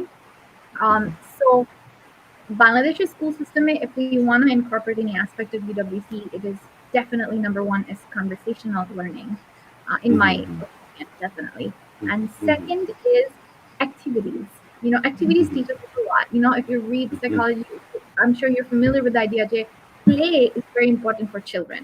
Like when they're like 2 or 3, it is not important to get them to memorize their letters and numbers as much. Of course, it's important, but it is important how much you um, put them in a structure of play to kind of they're able to navigate on their own. They're able to like just experiment, because kids are wired when they're born to experiment. Like they would throw things away and make a mess and draw on the walls. Why? Because they're experimenting. It's a totally and that is how great engineers are born, from when they're little kids. And some of the brightest, most successful people in the world, they're in their place because they have been able to experiment early on in their life, and they started early because they were encouraged to do it. So I would say kids in Bangladesh need that kind of a learning environment. They can experiment, they can play, they can have fun, because the best way to learn is through play. And like even in my college classes, which I want to mention, is some of the assignments were less to do with like even intellectual formulations. That was a part of it, but then you have to go out into the world and do it. For example, for my marketing class, I remember we had an assignment. You were given like a list of companies. Each person was designated one company, and you had to go reach out to them, talk to them, communicate with them, tell them that you wanted to do their marketing plan, and then actually create a marketing plan that you can either commit to them or not, and submit it as an assignment at the end. You know, so এই ধরনের learning environment pushes you to experience. It also somewhat goes back to like the shared experience I was talking about earlier. Even if you're not experiencing directly with a person, but your whole assignment structure এমন ভাবে formulate করা যেখানে you're forced to learn from the environment, not from the books only. So we definitely had our books and journal articles to read for food for thought, pretty much. That's it. ওখানে it stops. এটার purposeটাই হচ্ছে food for thought. It's a starting point, and then you take it from there and you do your assignment in a way that you can learn from the environment. So ওই জিনিসটা I think would help a lot in Bangladesh's context. আমি personally I had a conversation with a Bangladeshi musician Anushi Anadil. আমাদের conversation আমি had ওইখানে আমাদের যে common যে similarities হচ্ছে we both are parents, and we both have very active interest in our raising our don't indoctrinate them but to make them independent thinker. তো আমাদের বাংলাদেশে যে জিনিসটা এখন বোঝা, if it was up to me, I would like to have this conversation with each and every single teacher of Bangladesh, every single parent of Bangladesh. এই বিষয় হচ্ছে যে একটা অ্যামেজিং বই আছে, বইটার নাম হচ্ছে লার্নিং বাই লিভিং। আমার ছেলের সাথে my 8-year-old son, ওর সাথে একটা কনভারসেশনে ও একটা পিকক দেখে he found out যে পিককের তো অনেকগুলা তোমার কালার আছে, তো বলতেছে ও রেইনবোর মতো অনেক কালার এখানে দেখতেছি। হ্যাঁ, তো মেবি দ্য পিককের কালারটা রেইনবো থেকে আসছে। Then I asked him this question যে বাবা দেখো তো আমার গায়ে পিককের মতো বিভিন্ন কালার আছে কিনা, রেইনবো মতো কালার আছে কিনা, and then this is the answer he gave me. বলছে যে no. তাই আমি বললাম why? বললো তোমার চোখের রং তো কালো, রেইনবোতে তো কোনো কালো রং নেই। So I was astonished by his observation. I mean, maybe I'm looking at from a father's perspective, but if I look at আমাদের educational background, the public education came to being in 19th century. এর আগে public education ছিল না। তো সেখানে যে ব্যাপারটা হচ্ছে public education-এ কি হলো, they were training people, and this is a fundamental distinction, to do the same thing over and over again without doing the minimal number of mistake করবা না, একই কাজ তোমাকে বারবার করতে হবে। তো সেই ক্ষেত্রে what we needed to pretty much train people for clerical stuff, যে কিভাবে লিখতে হয়, কিভাবে হাতে লেখা সুন্দর করতে হয়, all of that, তাই না? কিন্তু এখন যে সময়টা আমরা বাস করতেছি, fourth industrial revolution, Mackenzie farm যেটা বলতেছে আগামী 10 বছর, এখন 2020 সাল, in about 10 years 1/3 of the jobs will be automated in about 10 years. তো আমি তো জানি না যে what kind of future my kids are going to face in order to learn. আমি জানি না কিভাবে ট্রেন করতে হবে, but কিন্তু what I am doing actually, we are training kids out of creativity. We are training kids out of independent original thinking. কারণ original thinking কিভাবে আমরা করতেছি, ধরো like একটা বাচ্চা they are not scared to take any chance or take risk. They will, if you ask a baby before they are told something, just take as can you draw me an angel, they will draw something, because to them there isn't such a thing called right or wrong answer. কিন্তু খুব শীঘ্রই আমরা ধরো একটা বাচ্চা যদি আকাশের রং হলুদ এঁকে দেয়, I will not accept it. আকাশের রং কি হলুদ নাকি? কিন্তু who am I to decide যে আকাশের রং কি? who am I to decide যে আকাশের রংটা কি, তাই না? তো তখন কি হচ্ছে যে I am actually educating, and this is a very important discussion, educating our kids out of critical thinking. We are educating our kids out of creativity, and then we are telling them, okay, by the way, the time where you live is fourth industrial revolutionary time. এখানে there is nothing can be predicted, deal with it. So এই যে to tell this with humility to our students that look, you and I are in this together. I have no freaking idea what's going to happen in the next 5 years. I don't know. So let's learn things together. Let's look at it, together. কিন্তু ওই honesty বা ওইটার ক্ষেত্রে যে জিনিসগুলো দরকার হয়, humility দরকার হয়, সেলফ ইনকোয়ারি দরকার হয়, রিফ্লেকশন দরকার হয়। intellectual হ্যাঁ, humility ও দরকার হয়। অ্যাবসোলুটলি, মানে দি মোস্ট ইম্পর্টেন্ট এলিমেন্ট হচ্ছে ইন্টেলেকচুয়াল হিউমিলিটি। যে I would say it needs to change for teachers in Bangladesh. Going back to the question that you were saying, what teachers, how it's being, how the field is changing or what needs to come. Um, a lot of the times, sometimes, at least Bangladeshi context, it's just the culture of it.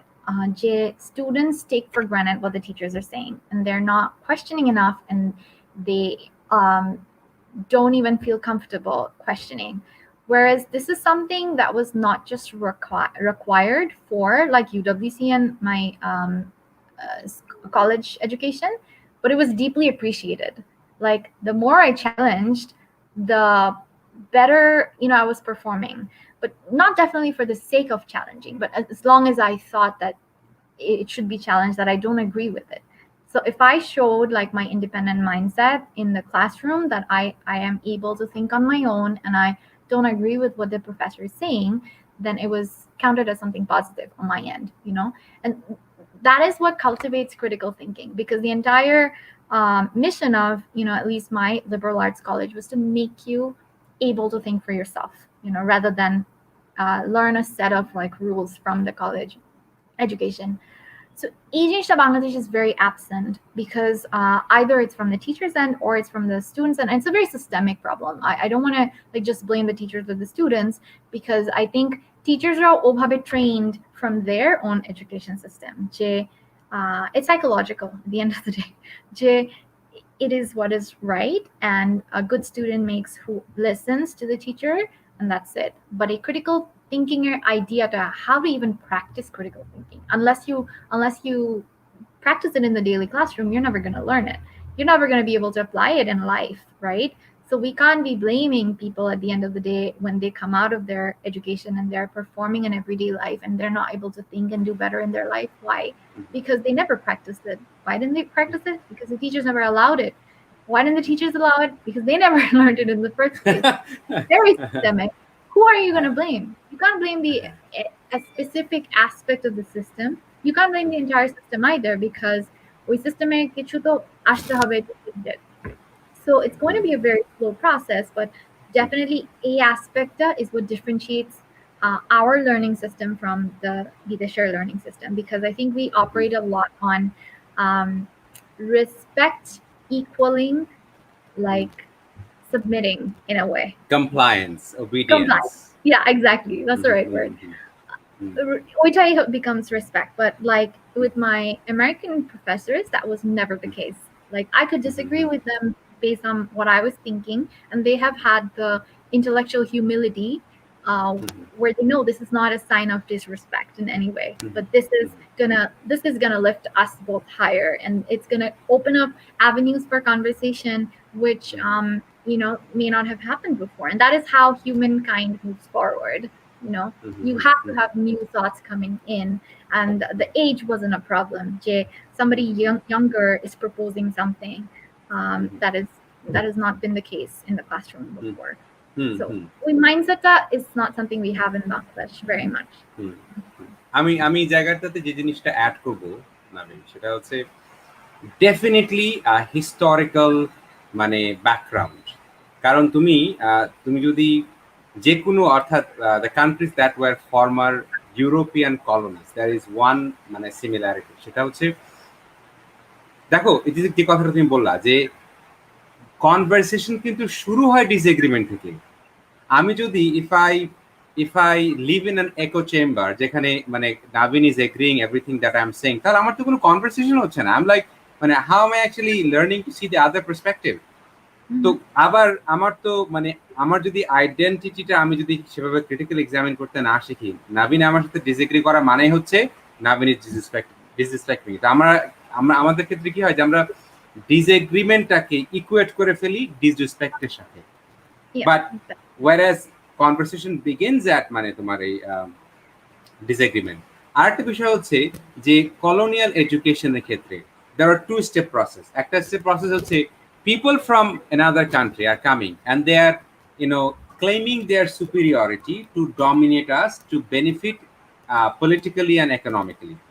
তো ওদেরকে তো আমাদের কাছে establish করতে হবে যে ওরা আমাদের সাথে সুপিরিয়ার, তাই না?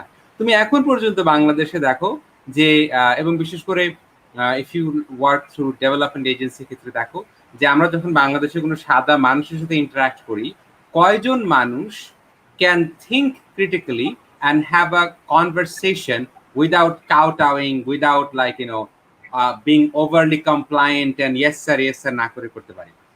এটা কিন্তু কোনো ডেসপারেট ঘটনা না। সাইকোলজি তো এই যে সাইকিটা তো ক্যান বি কলোনাইজড, যে মানে what has been passed on to me. আমার একটা ডিস্টিংক্ট ঘটনা মনে পড়ে যে I was in my mid-20s. I was working at Scholastica, and I was also working with a lot of foreigners and Westerners. I was working with this woman who is in her first year university, and by that time I already had substantial work experience. মানে I had graduate school training, পড়াচ্ছি তখন মানে প্রায় 7-8 বছর ধরে, ঠিক আছে? কিন্তু আমার কাছে মনে হয়তো যে এই যে স্টুডেন্টটা আমার কাজ করতে এসে ফার্স্ট ইয়ারে পড়ে, I felt everything ও যেটা বলতেছে ওইটা রাইট, কিন্তু it took me a long time, particularly subsequently যখন পোস্ট কলোনিয়াল লিটারেচার পড়ছি, সাইকোলজি পড়ছি, মানে সোশ্যাল সাইকোলজি পড়ছি, বোঝাটা যে আসলে এটা কি। এবং সবচাইতে কাজে আসছে যেটা আমার ক্ষেত্রে, সেটা হচ্ছে যখন আমি সাদা স্টুডেন্টদেরকে পড়াইছি। সাদা স্টুডেন্টদেরকে পড়ায় যেটা বুঝতে পারছি যে আরে হোল্ড অন স্কলাস্টিকায় পড়ানোর পরে যে জিনিসটা বুঝতে পারছি যে গ্রামের ছেলেমেয়েরা দে আর নট মানে born with talent deficiency at all. মানে এটা একেবারেই হচ্ছে মানে আমরা যখন ইংরেজিতে কথা শুনি তখন অটোমেটিক্যালি আমরা ফ্লায়েন্ট হয়ে যাই যে মানে ইটস নট মানে what you say, it's how you say what you say, এটা ম্যাটার করে। এবং এটা তো তোমার মার্শাল ম্যাকলুহান 1962 সালে বলে দিছে যে মিডিয়াম ইজ দ্য মেসেজ। তুমি কি বলতেছো সেটা ম্যাটার করে না, তুমি যে মেসেজটা বলতেছো মেসেজটা কিভাবে কোন মিডিয়ামে বলতেছো। সে মিডিয়ামটা যদি হয় ইংরেজি, আমি সাথে সাথে তার সুপিরিয়রিটি অ্যাকসেপ্ট করে নিব। তুমি যদি আমাকে একটা কথা বলো, গ্রামের একজন কৃষক যদি গেঞ্জি পরে লুঙ্গি পরে একটা কথা বলে, আর কেউ যদি একটা স্যুট টাই পরে কথা বলে, মিডিয়ামটা দেখো কথা কিন্তু একই, কথা একই, কিন্তু ওই যে স্যুট টাই পরা এবং সে বইয়ের বাংলা যদি কথা বলে যে হ্যাঁ এটা হয়েছে আর বাংলাদেশের প্রেক্ষাপট এরকম, ওই যে বইয়ের বাংলায় কথা বললো সাথে সাথে তার সুপিরিয়রিটি আমরা ধরে নিচ্ছি। সো ওই ক্ষেত্রে আমাদেরকে মিডিয়ামটাকে এক্সামিন করতে হয়, right? Question to you, you have gone to do your UWC, then you মানে lived and studied in USA and also worked a little bit and then you came back. এখানে আসার পরে you have worked with a lot of people who don't have at all any kinds of exposure like you did, right? যখন তুমি ওদের সাথে কথাবার্তা বলছো, এরকম কি কখনো হয় নাই যে কেউ যখন জানতেছো আচ্ছা নাবিন ইংলিশ মিডিয়াম স্কুলে পড়ছে, ইউডব্লিউসি তে পড়ছে, তারপরে আমেরিকা থেকে লেখাপড়া করে আসছে, নাবিনের সাথে ইন্টেলেকচুয়ালি কনভারসেশন এঙ্গেজ করার আগেই নাবিনের সম্বন্ধে সুপিরিয়রিটি, যা মানে my goodness she is coming from a different planet, I am never gonna be equal to her. At least আমি যখন গ্রাম থেকে শহরে মুভ করছি, আমি যখন মানে ওই কেউ যদি বলতো আচ্ছা এই আইজ্যাক ক্লাবের মেম্বার, মানে বাই দ্য নেম আমি ইন্টিমিডেট হয়ে যেতাম। I was like okay you are superior to me. Have you experienced any such encounter? And if you did, how did you handle it? Or did you find a lot of people who have not set foot outside the country but incredibly talented, brilliant in their own ways? Yeah, this is like one of the most interesting part of my journey, I would say, because a lot of people I know, they have stayed back after their education, our friends circle and they're doing great, they're doing fantastic. And my journey unfolded in a way that I took the decision right after college to come back, and intermittently going back but also coming back. And like this was honestly one of the defining aspect of my life, because as one of my teachers actually quoted me once, college athakte T.S. Eliot I think bolche je our exploration will never cease, and the end of all exploration will be to come back where we started and to know that place for the first time. This is like literally one of my absolute favorite quotes of all time, like literally. Why? Because coming, like being born in a country and being raised here and then leaving and then readjusting your mental models completely, because the culture is different, what is right is different, what is wrong is different, and adjusting to it finally, and then questioning yourself, how much of this new stuff is valid or not. Who are you? Are you this who has become, or are you what you were at the beginning? And all of these identity questions pop up, right? And interestingly, like during my entire time in college, like I always associated myself as a Bangladeshi, and when I came back, there was somewhat of a little backlash from people I was working with. Oh, he's a foreigner, like people used to call me. You're not Bangladeshi enough. Yeah, because I'm more comfortable speaking in English. And definitely, I wouldn't call that a full-on right attitude. I mean, it was on a joking level, and I take it very normally. But the truth is, language is not what defines me. I may be comfortable in a certain language because I'm trained to speak in that language, but your internal models are very important. And at my college, there was this conversation once in my class that modernization does not equal westernization, and we spent like a month in Jordan talking about that, and how, for example, Morocco was more traditional in general from our experiences. We were talking about our experiences, but Jordan, on the other end, being another Middle Eastern country, was slightly more westernized in our experiences. Sorry, not westernized, more modern, but not westernized. But they were both Muslim countries. So we had this very interesting conversation about the Middle East. So being more modern, or being exposed to Western society, but taking some aspects of modernity and bringing it back to your country, is not necessarily the bad thing. And you don't become a non-Bangladeshi, and especially if you have spent like the first 16, 17 years of your life, you can never be American. Like, that's my idea of it. I could go back and live in America for the rest of my life. I would never be American because of like the roots, or, certain aspects. Because you will always be like, if someone moves at this point in time where I'm now, you'll be Bengali American, in a certain way, perhaps.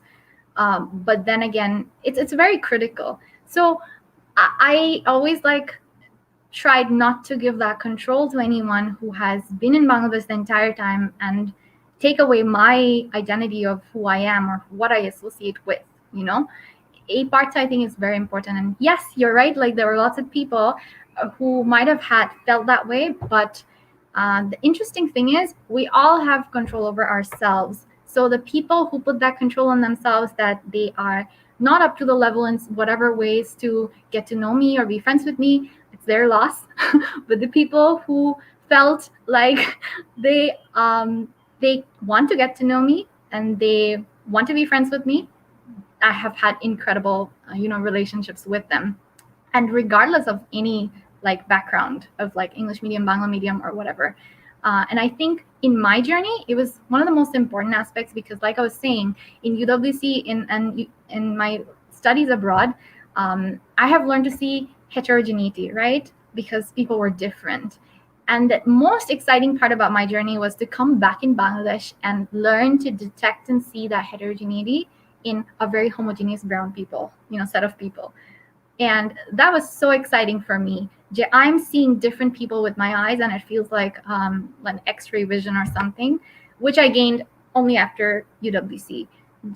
People can have different thoughts, people can have different perspectives, people can, do things differently, and that we should not be applying that judgment of filter, এটা right, এটা wrong. Just because আমার ফ্যামিলিতে এভাবে করা হয়, এই অন্য জায়গার মানুষটা, খুলনা বা রাজশাহী, এরাও এভাবে করবে না, না করলে জিনিসটা ভালো না বা খারাপ, এই জিনিসটা broke down for me. And I was always curious to learn about okay, why are people doing things like this, and often I found that I was able to learn a lot, really learn a lot.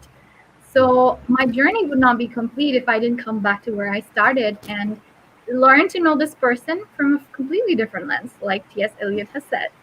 And that kind of gave my life a lot more meaning. And to be honest, after experiencing both sides of the world and kind of also associating myself and feeling like I belong to both parts of the world, I can call America home in a different sense. It is if Bangladesh was the parent who gave me birth, America is the parent who raised me. It's kind of like that for me. So both are extremely important for me. Both are my home in certain ways. But I just learned to see that there is no heaven on earth. America is not higher than Bangladesh in my mental model. It has better standard of living, or it's gonna be a better place in general. No, it's really not. Like when I lived in America, I had a lot of struggles. I had to go get my own place to live, and deal with a lot of bullshit and craziness and lots of struggles. And Bangladesh, I don't have to deal with that struggle because I can fall back on my parents a lot, and not just that, but my country doesn't give me all that para je, okay, immigration status kalke, will be invalid, you got to step out of the country. I can take it for granted. That's a huge safety for me. And I know a lot of people have different kind of struggles in Bangladesh. It's true. But what I want to point out is, Jay, no place on earth is just a heaven. আমি যখন কলেজে পড়ি, আমার ওই 4 বছরের মধ্যে there were I think 2 or 3 suicides. And during one of them, the last one, when we were in a class, we had to write reflections for a business class every single day on anything. And everyone pretty much in the class wrote about that. And a part of my question was that in my reflection, which the professor pointed out during the discussion in the class, was developing countries যেখানে থেকে আমি আসছি, সেরকম দেশে এত সমস্যা, kids are struggling so much, yet I see some kind of resilience. I want to do better. I want to get out of this struggle and be able to do better in life. And I'm here sitting on a campus, beautiful green.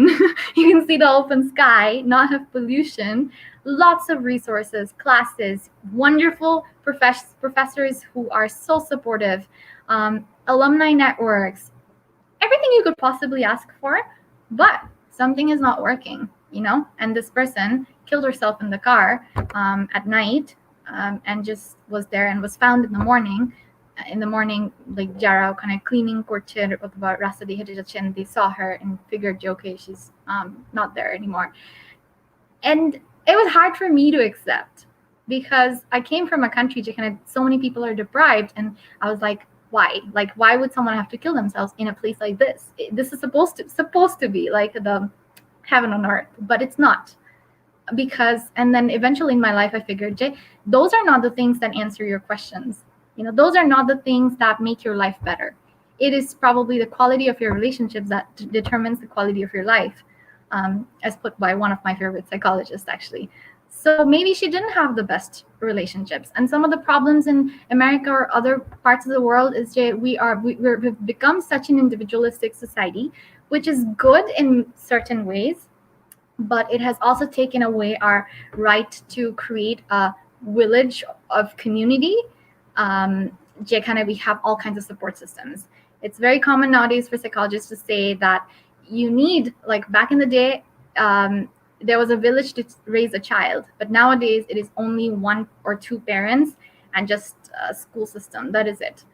And it really does take a village to raise a child, literally, because that child needs all kinds of relationships, not just 1 or 2. So I've kind of like been used to the idea that developed world doesn't necessarily mean a better part of the world, and it has its own set of problems, which is completely different from our part of the world, completely different. And we gotta like adjust and take the best of both worlds in however ways we can. Wow, আমাদের জিয়া ভাই তোমাকে একটা comment করেছে, দেখো। আমাদের ছোট্ট মেয়েটি আজকে কলম্বিয়া বিশ্ববিদ্যালয়ের ছাত্রী এবং ডক্টরেটে অংশগ্রহণ করছে। I mean, this is what makes a difference, তাই না? যে জিয়া ভাই তোমাকে কত আগে পড়িয়েছেন, but the affection and the regard he holds you, and many other. অনেকগুলো পয়েন্ট তুমি বলছো, মানে I'll start off with the suicide. সেটা হচ্ছে in 2019 there was a suicide in Ontario, and actually I will try to find out a way to have a conversation with that mother. India থেকে একজন single mother এখানে গেছেন, ওনার 12 বছর বয়সী বাচ্চাটা স্কুলে গেছে এবং he was subject to bullying. 12 বছর বয়সী একটা ছেলে যেখানে white dominated স্কুলে যায়, he doesn't have any defense system. বাড়িতে এসে একদিন মা দেখছেন যে মানে পেট ধরে কান্না করছে, মা হসপিটালে নিয়ে গেছে, এবং ওই ছেলেটা স্কুলে যেতে চাইতো না বুলিং এর কারণে। কিন্তু আমাদের যে মেন্টালিটি যে আমাদের ছেলে মেয়েদেরকে স্কুলে পাঠাতে হবে, সাউথ এশিয়ান মেন্টালিটি। আচ্ছা, মাটা করেছেন কি, উনি বাচ্চাটাকে টাইকোয়ান্ডোতে ভর্তি করে দিয়েছে, যে ঠিক আছে যদি মার্শাল আর্ট শিখে তাহলে হয়তো ওটা সেট হয়ে যাবে।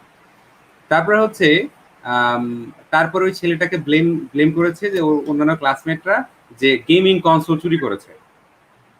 নাও ইউ টেল মি যে 12 বছর বয়সী একটা ছেলে ইন্ডিয়া থেকে তোমার টরন্টোতে কানাডা গেছে, তাই না? ওখানকার যে in order to navigate the society, যে ধরনের কালচারাল ক্যাপিটাল লাগে, সেটা কি বাচ্চাটা ছিল? সে বাচ্চাটা ছিল না। সেই বাচ্চাটা মানে like you know went on the top of the floor and he took his life, এবং ও মানে একটা নোট লিখে গেছিল যে I have always been a disappointment to you. তো এখান থেকে মানে to the mother, there's something incredibly important to actually understand, যে আবার আমি সাধারণত বলি যে যদি পৃথিবীতে দুইটা বইকে রাখার অনুরোধ করা হয়, যে let's say all the books are disappearing for whatever the reason, দুইটা বই রাখার পারমিশন আছে, I would request one of the books to be Marcus Aurelius' Meditation, আর একটা হচ্ছে তোমার Viktor Frankl's Man and His Search for Meaning. তো তুমি যে কথাটা বললা যে আমেরিকান ক্যাম্পাসে ওই যে মানুষগুলা যে এত প্রিভিলেজ থাকতে why they take their life, হ্যাঁ, 2018 সালে বা 19 সালে একটা বই পাবলিশ হয়েছে, বইটার নাম হচ্ছে ডাইং অফ হোয়াইটনেস। লিটারালি বইটার নাম হচ্ছে ডাইং অফ হোয়াইটনেস। একজন মেডিকেল ডক্টর এবং প্রফেসর জনাথন মিচেল, উনি বইটা লিখেছেন যে আমেরিকাতে প্রত্যেক বছর 40,000 মতো মানুষ মানে গান ভায়োলেন্সে মারা যায়, তার 2/3 হচ্ছে সুইসাইড, এবং তার মোর দেন 95% হচ্ছে white male. So it is his analysis, Jonathan Mitchell, সেটা হচ্ছে যে if you are born as a white man, you are on the top of the hierarchy. You enjoy, আমি আমার মানে কেনেডিয়ান স্টুডেন্টদের, সোশিওলজি স্টুডেন্টদেরকে জিজ্ঞেস করতাম আন্ডার গ্রাজুয়েট, যে tell me that just by being born in a white body, মানে তুমি ইউনিভার্সিটিতে পড়ো, what are the privileges that you enjoy that you haven't earned? তুমি আর্ন করো নাই, কিন্তু you are enjoying those privileges. The first thing to actually মানে waking them up from their white privileges, তাই না? তো এখন কথা হচ্ছে যে in order to survive in places like that,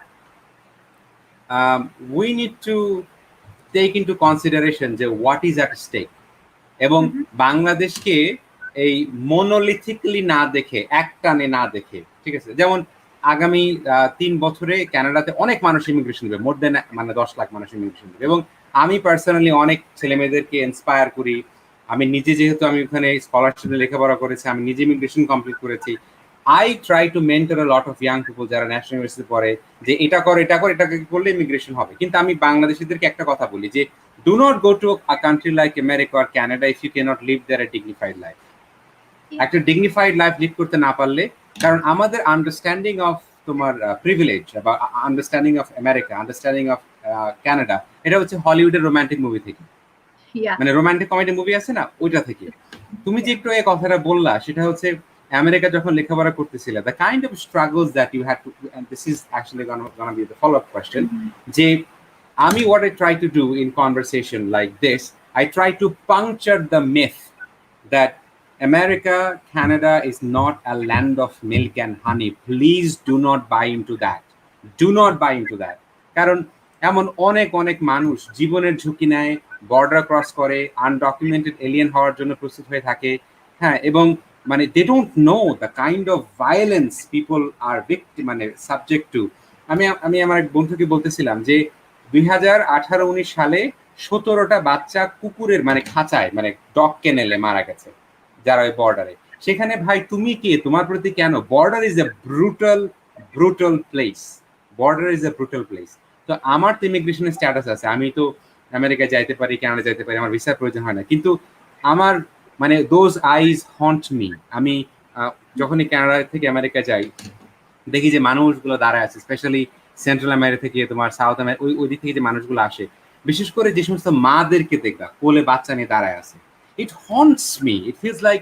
এরকম একটা মানে বর্ডার থেকে আসার পরে আমার এক বন্ধু আমাকে জিজ্ঞেস করছিল যে মানে হাউ ওয়াজ ইট, তাই বললাম one thing that I realize, এবং এটা আমি তোমাকে নাভিন বলতেছি, রিকোয়েস্ট করতেছি যদি কারোর সাথে এরকম কনভারসেশনটা আসে, প্লিজ কোট দিস। আমি বলছি দেখো, one thing that I understand every time I go to the border, borders don't bleed, they don't cry, they don't feel hungry, but bodies do. We put labels on people with the kind যে এটা হচ্ছে American, এটা হচ্ছে Canadian, মানে as a human being whether you deserve to live or not become subject to তোমার গায়ে সেই লেবেলটা আছে কিনা। এবং তোমাকে অনেক অনেক থ্যাংক ইউ নাবিন, যে কথাটা তুমি বললা যে আমেরিকাতে থাকলে তুমি সব সময় বাংলাদেশি থাকবে। আমি সাধারণত এই মিথটাকে এক্সপোজ করার চেষ্টা করি কেনেডিয়ান কমিউনিটি, বাংলাদেশ কমিউনিটি বলি, দেখেন আপনিও কানাডাতে আছেন, আমিও কানাডাতে আছি, আমি আপনি সারা জীবনই হাইফেনেটেড কানাডিয়ান হয়ে থাকবো। মানে হাইফেনেটেড কানাডিয়ানকে আমি জীবনে কখনো কানাডিয়ান হব না। আমার গায়ের রং, আমার নাম, হ্যাঁ আমি একজন বাংলাদেশি মুসলমান, আমি কানাডাতে থাকি, আমার ইমিগ্রেশন স্ট্যাটাস থাকতে পারে, কিন্তু I always be hyphenated Canadian. এবং তুমি যদি দেখো যে এ পর্যন্ত আমি 3জন মানে পার্লামেন্টারিয়ানকে ইন্টারভিউ করেছি, আরো সামনে কথা বলবো, আই সে দিস থিংস আনঅ্যাবাশেডলি, এবং মানে উইদাউট এনি মানে কোনো রকম মানে হেজিটেশন ছাড়া।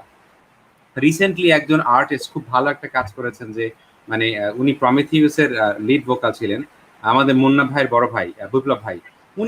উনি তোমার কানাডা থেকে হিজ এ ক্যাব ড্রাইভার, এবং উনি হি ইজ নট অ্যাশেমড, মানে হি সেজ হিজ রিয়ালিটি ব্লান্টলি। আমার কাছে মনে হয় তুমি যখন আমেরিকাতে থাকছো, তুমি যখন আমেরিকা থেকে আসছো, please when you have a conversation with Bangladeshi যাদের এরকম ইলিউশন আছে যে America is a land of milk and honey, please puncture that myth.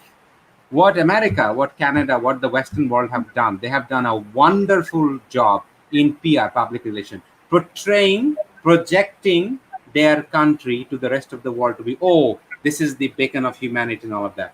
কিছুদিন আগে I was, যদি মরক্কোর কথা বলার সাথে সাথে I was like, oh my God.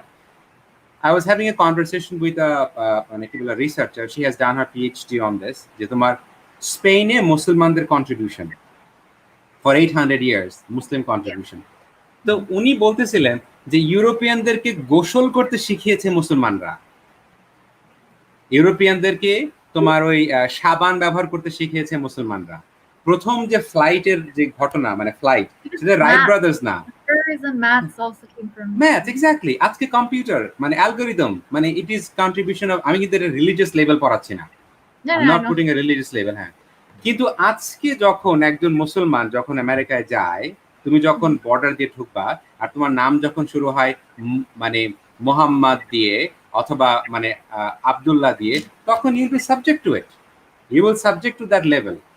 এই কথাগুলো আমরা যত বেশি ওপেনলি এবং ক্রিটিক্যালি ইনফর্মড হয়ে বলবো, তত বেশি আমাদের এই ইলিউশন গুলো চলে যাবে। কোয়েশ্চেন টু ইউ, তুমি যখন আমেরিকাতে ছিলা, what are some of the experiences that you have had that was like, oh wow, I had this myth, but this is the reality? And what are some of the myth you want to expose? This is the discussion about stepping out of the comfort zone. What would you like to expose? What would you like to tell to the young students of Bangladesh and people of Bangladesh? Sorry আরেকটা কথা বলে নি। এটা হয়েছে কি, এটা বলার কারণ কি, আমরা কিন্তু বাংলাদেশ নিয়ে, আমাদের তো দরিদ্র দেশ, অধিকাংশ মানুষই মানে গরিব, আমরা কিন্তু আমাদের দেশ নিয়ে খুব মানে তোমার আনহ্যাপি। কথায় কথায় আমরা দেশটারে কি বলি যে তোমার আমাদের এটা নাই সেটা নাই হ্যান নাই, মানে মোট কথা দেশকে দোষ দেওয়াটা আমাদের হ্যাবিটে পরিণত হয়ে গেছে, রাইট? তো আমার মনে হয় যে এই মিথগুলো এক্সপোজ করলে খানিকটা আমরা ওই সেলফ ইম্পোজড মানে ওই রেস্ট্রিকশন থেকে বেরোতে পারবো। Yeah. I think myth-wise, I was too young to really have any preconceived idea at the time, because আমি এত ছোট বয়সে লাইক স্টুডেন্ট হিসেবে গেছি, তখন অ্যাকচুয়ালি যে ইমিগ্রেশন এই জিনিসগুলো আমার মধ্যে ছিল না। So even now, like now I would say যে হ্যাঁ, a lot of people have this myth যে আমেরিকায় চলে গেলে জীবন ভালো হয়ে যাবে, but হ্যাঁ ভালো হবে, but there's a but. You have to understand what you can actually expect from America as a positivity, what you cannot expect, or like any Western world. So it's not going to be like a solution for everything, but it is important to understand what exactly it's going to give you. For me, I wouldn't have immigrated right now for just a better standard of living, but the reason I'm kind of transitioning back is for the institution right now that I got into grad school.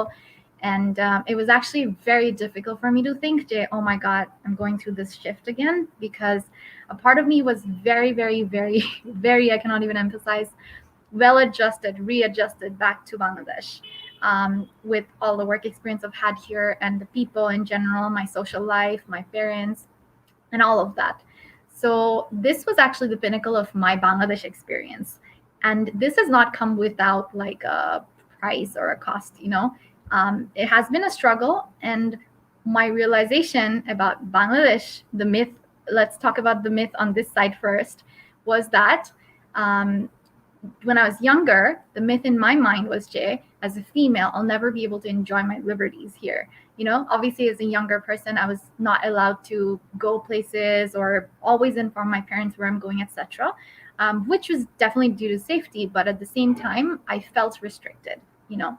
But growing up and in those couple last few years, I've learned that a big part of our battles is internal and less external. So external battles are there, but if you can win the battle inside, Jay, first of all, instead of saying this life is not possible in Bangladesh, instead of just plain denying it, you're the one doing that injustice to yourself. But you have to recognize that I have to first be able to say it is possible, and I want to know and see how it might work, or what are the things I want. Instead of focusing on what is not possible, what Bangladesh can't give you, you need to be able to ask what you even want.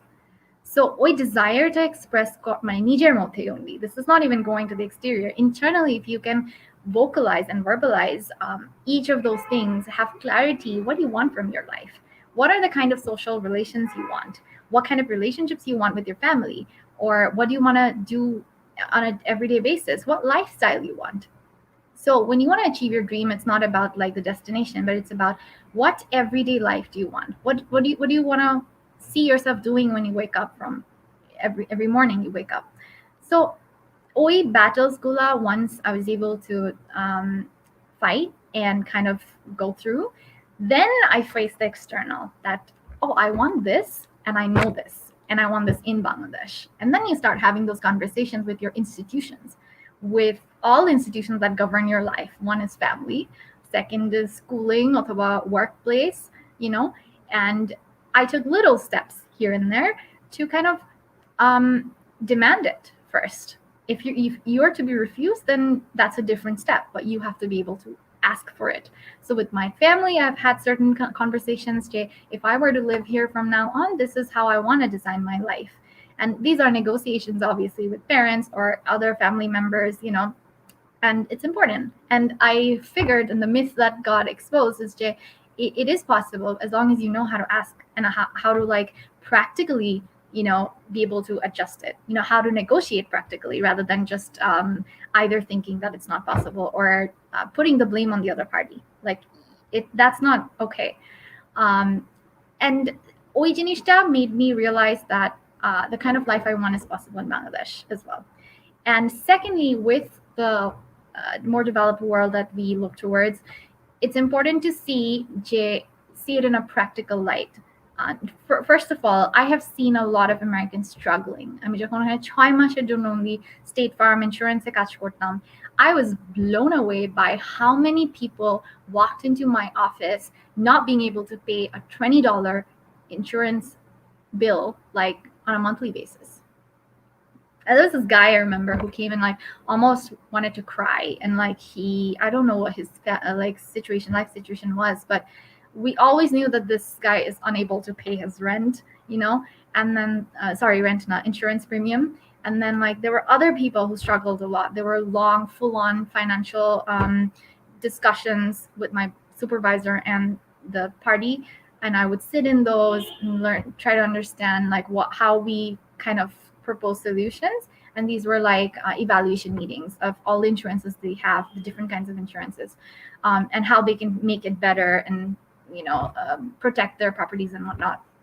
So it kind of really highlighted on my end, যে আমরা যখন একটা institution আন্ডারে কলেজে পড়ছি, we're exposed to some of the best minds of America. So we feel very protected and we feel very like enlightened all the time, pretty much. And ওখানে যেসব communities এ আমরা part of like the clubs and everything, they're also very enlightening. But the other side of the other face of America is also a struggling middle class, you know, who have a lot of debt, who are unable to pay their bills. They go on a month-to-month paycheck, you know. And I had friends who had difficult family situations as well, and they weren't necessarily from some of the, you know, greatest socioeconomic backgrounds either. So I firsthand also seen how much America is struggling on a like individual level, on a micro level, and it really blew my mind, you know, this is how it is. And more recently, one of my colleagues was actually saying, you know, people think America, yeah, you can really become rich like that, and that's the aim they go there with. But it is really really a place for people who have the mentality of minimalism, that I want to go there as a minimalist, like because that's what my life habit is, and then you're able to draw the most. So what I was saying, Jay, if you want a better life, it's okay. It's right. It's kind of right, Jay. You can expect a better life from the Western world, but in what way? Not necessarily that you can become rich quickly, but by being a minimalist and having the right kind of mindset, you're able to draw the better parts of life, you know, having, you know, great conversations with people, or becoming more intellectual, or whatever that place has to offer you through your experiences. So for me, I figured, Jay, what I want from that place is their higher education. You know, that is what adds a lot of value to my life. And through my institution like Columbia, I'll be able to add to their, you know, higher intellectual capacities, you know, with the people I'll be working with, the professors, or eventually I make any contributions. That country is going to benefit from me. I will also benefit from them. You know, it makes sense how I can have a better life or a better standard of living with my association with America, but not like in another way. I think if I thought that, oh, it's an easy ticket to like a better life. Absolutely. It's আমার কাছে প্রায় যে জিনিসটা মনে হয় মাঝে মধ্যে Toronto শহরে যখন মানে কোনো জায়গায় হেঁটে প্লেস 1 থেকে প্লেস বি তে যাই, বিশেষ করে মানে I love walking in summer. মানে it's we don't understand the value of sunlight until we go to a country like that. Let me tell you one thing, just to go back on that point, because you just said this, like I loved walking in my college campus so much that more recently, this last 1 year that I was working, my office was really close in Gulshan 1. I started walking back, you know, and it was just, it always reminded me of how much I loved walking. And again, I never used to feel comfortable walking in Dhaka city because, you know, because everyone's walking on মানে একজন একজনের উপর দিয়ে হেঁটে যাচ্ছে অথবা গাড়ি যে কোনো সময় চলে আসছে. But very interestingly, how like my change of how I thought about it, since that changed, I was able to enjoy it a lot more than I used to enjoy. So the change was there. It wasn't that I'm walking or not walking, or I have the privilege to walk or not walk, but the thinking process that I'm doing this for my own enjoyment in a certain way, that I could possibly take this road and have a better experience than that road and still have it as a part of my life, rather than be like, oh, Dhaka to হাঁটা সম্ভব না, আমি যখন বিদেশ যাবো তখনই হাঁটবো, you know. So, yeah. ওই যে একটু আগে তোমাকে বললাম যে মার্কাস অরেলিয়াসের কথা, যে it's not the event or circumstances that make us unhappy, it's the meaning of the events that makes us unhappy. আমি যখন ওই টরন্টো শহরে হাঁটি, আমার প্রায় I would, but sometimes you can make them feel uncomfortable. সেটা হচ্ছে তোমার হোমলেস মানুষ, মানে সাদা মানুষ হোমলেস। শীতে মানে কত মানুষ মারা যায় বিকজ দে আর হোমলেস। তো এই রেটরিকটা মানে এই রিয়ালিটিটা সম্বন্ধে আমাদের ধারণা নাই। We don't have that reality. So that also তো ওইখানে গিয়ে যেটা হয় যে আমরা যদি এই সমস্ত মিথ গুলাতে বাইন না করে, if we have honest and courageous conversation like this, then it is possible from somebody living in a village can still have a meaningful life. আমি যেহেতু গ্রামে কাজ করি সেক্ষেত্রে আমি যে জিনিসটা দেখেছি গ্রামে যেটা হয় যে কোনো একজন কৃষকের ছেলে, অনেক কৃষকের ছেলে ধরো এসএসসি পাস করেছে, ইন্টারমিডিয়েট পাস করেছে, বা এনি চান্স যদি ইউনিভার্সিটিতে লেখাপড়া করতে পারে, that person don't feel comfortable anymore going back to the field and growing crops, raising animals and etc. আমি তোমার সাথে মানে যে জায়গাটাতে 1,000,000% একমত, what Canada has given me that I extremely appreciate, সেটা হচ্ছে fierce intellectual liberty to think and to engage with brilliant minds. And it's interesting, যেটা তুমি বললা যে আবার যখন ওই একাডেমিয়া থেকে বের হয়ে when I saw Canadian society for what it is, it's a very different reality. It's a very different reality. হ্যাঁ, তো সেক্ষেত্রে আমার কাছে মনে হয় যে এই মিথগুলাকে এক্সপোজ করলে বাংলাদেশে, কানাডাতে তো যে সামার হয়, সামারটা যে কয় মাসে, তখন মানুষের মানে তাড়াহুড়া লেগে যায় যে আমি এখন একটা ভেজিটেবল গার্ডেন করবো। আমার মানে for example, giving my own example, আমার বাড়ির বারান্দায় যখন টমেটো হয়, এটা মানে কানাডাতে ইটস লাইক ও ওয়াও, মানে a friend comes over and you make a small salad and you tell that 10 times, that's from that plant I have grown or in my backyard, ওখান থেকে এনেছি, তাই না? তো ইটস ফানি যে বাঙালিরা কানাডাতে গিয়ে অ্যাটলিস্ট আমি বলতেছি যে টরন্টোতে সামারে তোমার ভেজিটেবল গ্রো করতে পারলে ইটস এ সেলিব্রেশন, কিন্তু ঠিক এই মানুষটাই যখন বাংলাদেশে থাকে কিংবা গ্রামে থাকে, we don't see our wealth in a lot of times. Last question to you, Naveen. What are some of the skills that has helped you in America, in UWC, in Hong Kong, and also in Bangladesh, where you stepped outside the comfort zone, knowingly that I'm stepping outside my comfort zone, and helped you to grow, and you came back richer? First of all, I would say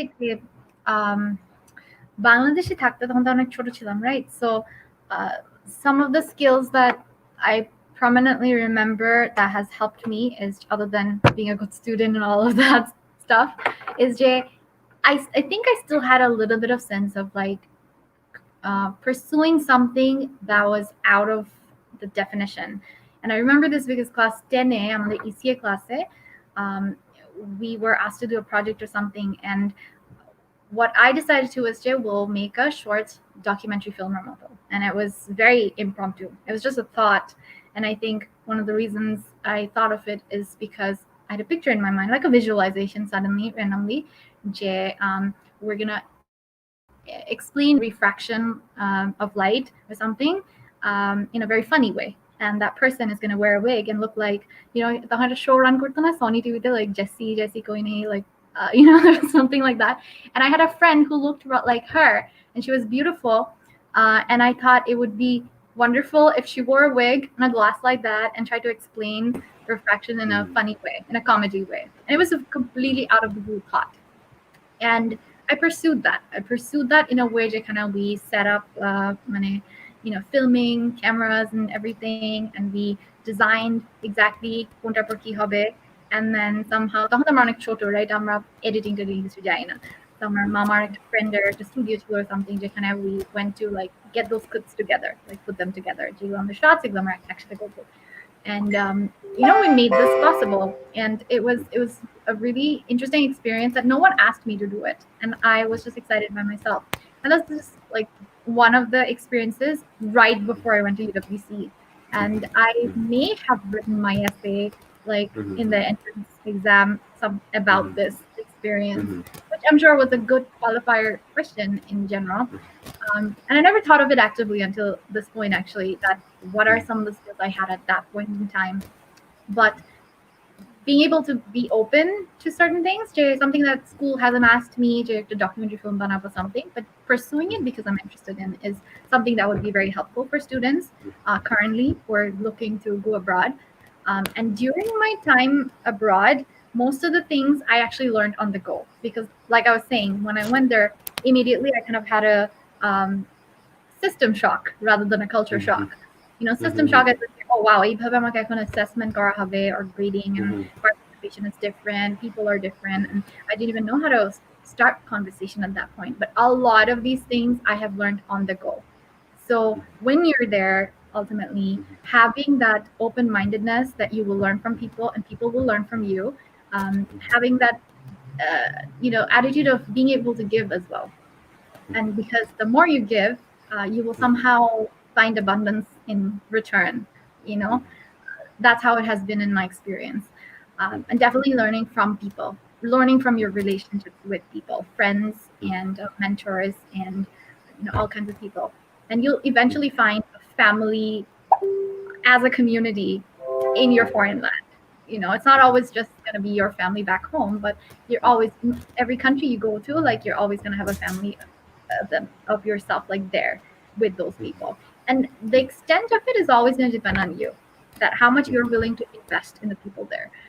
So I would say, skill wise, stay open minded, pursue your interests.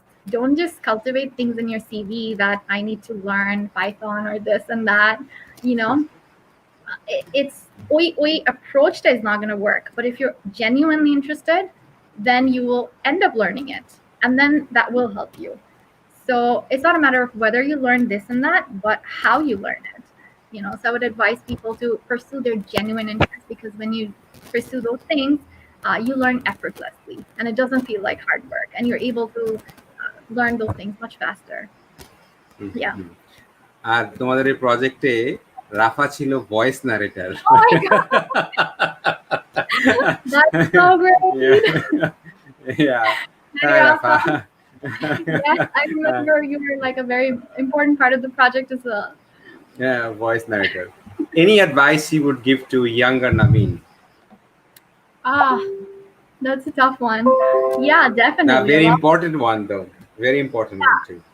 Definitely a lot of advice. I think what I said, Achke, is mostly what I would give to myself. Mainly the importance of relationships and the importance of shared experiences. Because I often feel like when I first got into UWC and I went there, I wasn't able to fully engage because we weren't trained that way to engage to that extent. Everything was a little overwhelming at the time, but over the course of my time, I learned a lot of things. But other than that, yeah, can't think of anything else other than what I said. Everything I said has been things I've learned over time. So if I could apply more of that to my own journey, definitely I'd do much better. Yeah. I mean, I if I would tell something to my youngest, I would say, don't be so afraid. In the end, it doesn't matter. Like, I was talking to somebody incredibly important to me. My sister, and then I was telling her that, which is the কথা তুমি T.S. Eliot-এর কথা বললে না, যে মানে you go through the journey and you come back. তুমি যদি Google করো তুমি পাবা হার্ভার্ড ইউনিভার্সিটি হচ্ছে তোমার longest study course on happiness. Yeah. No other university in the world, and they figured could do that. Relationships, right? হ্যাঁ। তো এখানে ওরা তিনটা জিনিসের কথা বলতেছিল, তাই না? একটা হচ্ছে তোমার the kind of relationship that you build over the period of time. মানে আমাকে এখন মানে কানাডা চলে যেতে হবে again, মানে আমি অনেকদিন হলো বাংলাদেশে আছি. Obviously for my career, for further studies and on other stuff. But I have relationship every single day here, with small things like so yeah, so of that thing in a relationship. Among it is আরো কত study আছে, and people in their deathbed, they never regretted. And এই কথাটা আসলে আমার কাছে মনে হয় কি মাঝে মাঝে আমরা যারা ইয়াং মানুষদেরকে বলি, আমার তো মানে I'm a little older, so তুই যে বারবার বলতেছিলিস যখন ছোট ছিলাম I was thinking যে তুমি কি এখন বড় হয়ে গেছো না ফির? I was thinking, I was looking at my gray hair at the camera. I was like, okay, that makes sense. So it's like there are so many studies that said that people at the deathbed, they never regretted because they didn't stay longer at the office. অথবা মানে একটা বেশি promotion পাইছে কি না পাই নাই। তো আর যে ক্যাপিটালিজম বা পুঁজিবাদ একটা ট্রিক খেলা আমাদের করে, সেই ট্রিকটা হচ্ছে ইনডেফিনিট ডেফারাল। তুমি জীবনেও কমপ্লিট হবে না। You shall never ever be complete. Ebong you will never be a buyer and consumer if I cannot keep you unhappy. আমি তোমাকে আনহ্যাপি রাখতে হবে। You are not, smarter, faster, leaner, thinner, all that kinds of, yeah.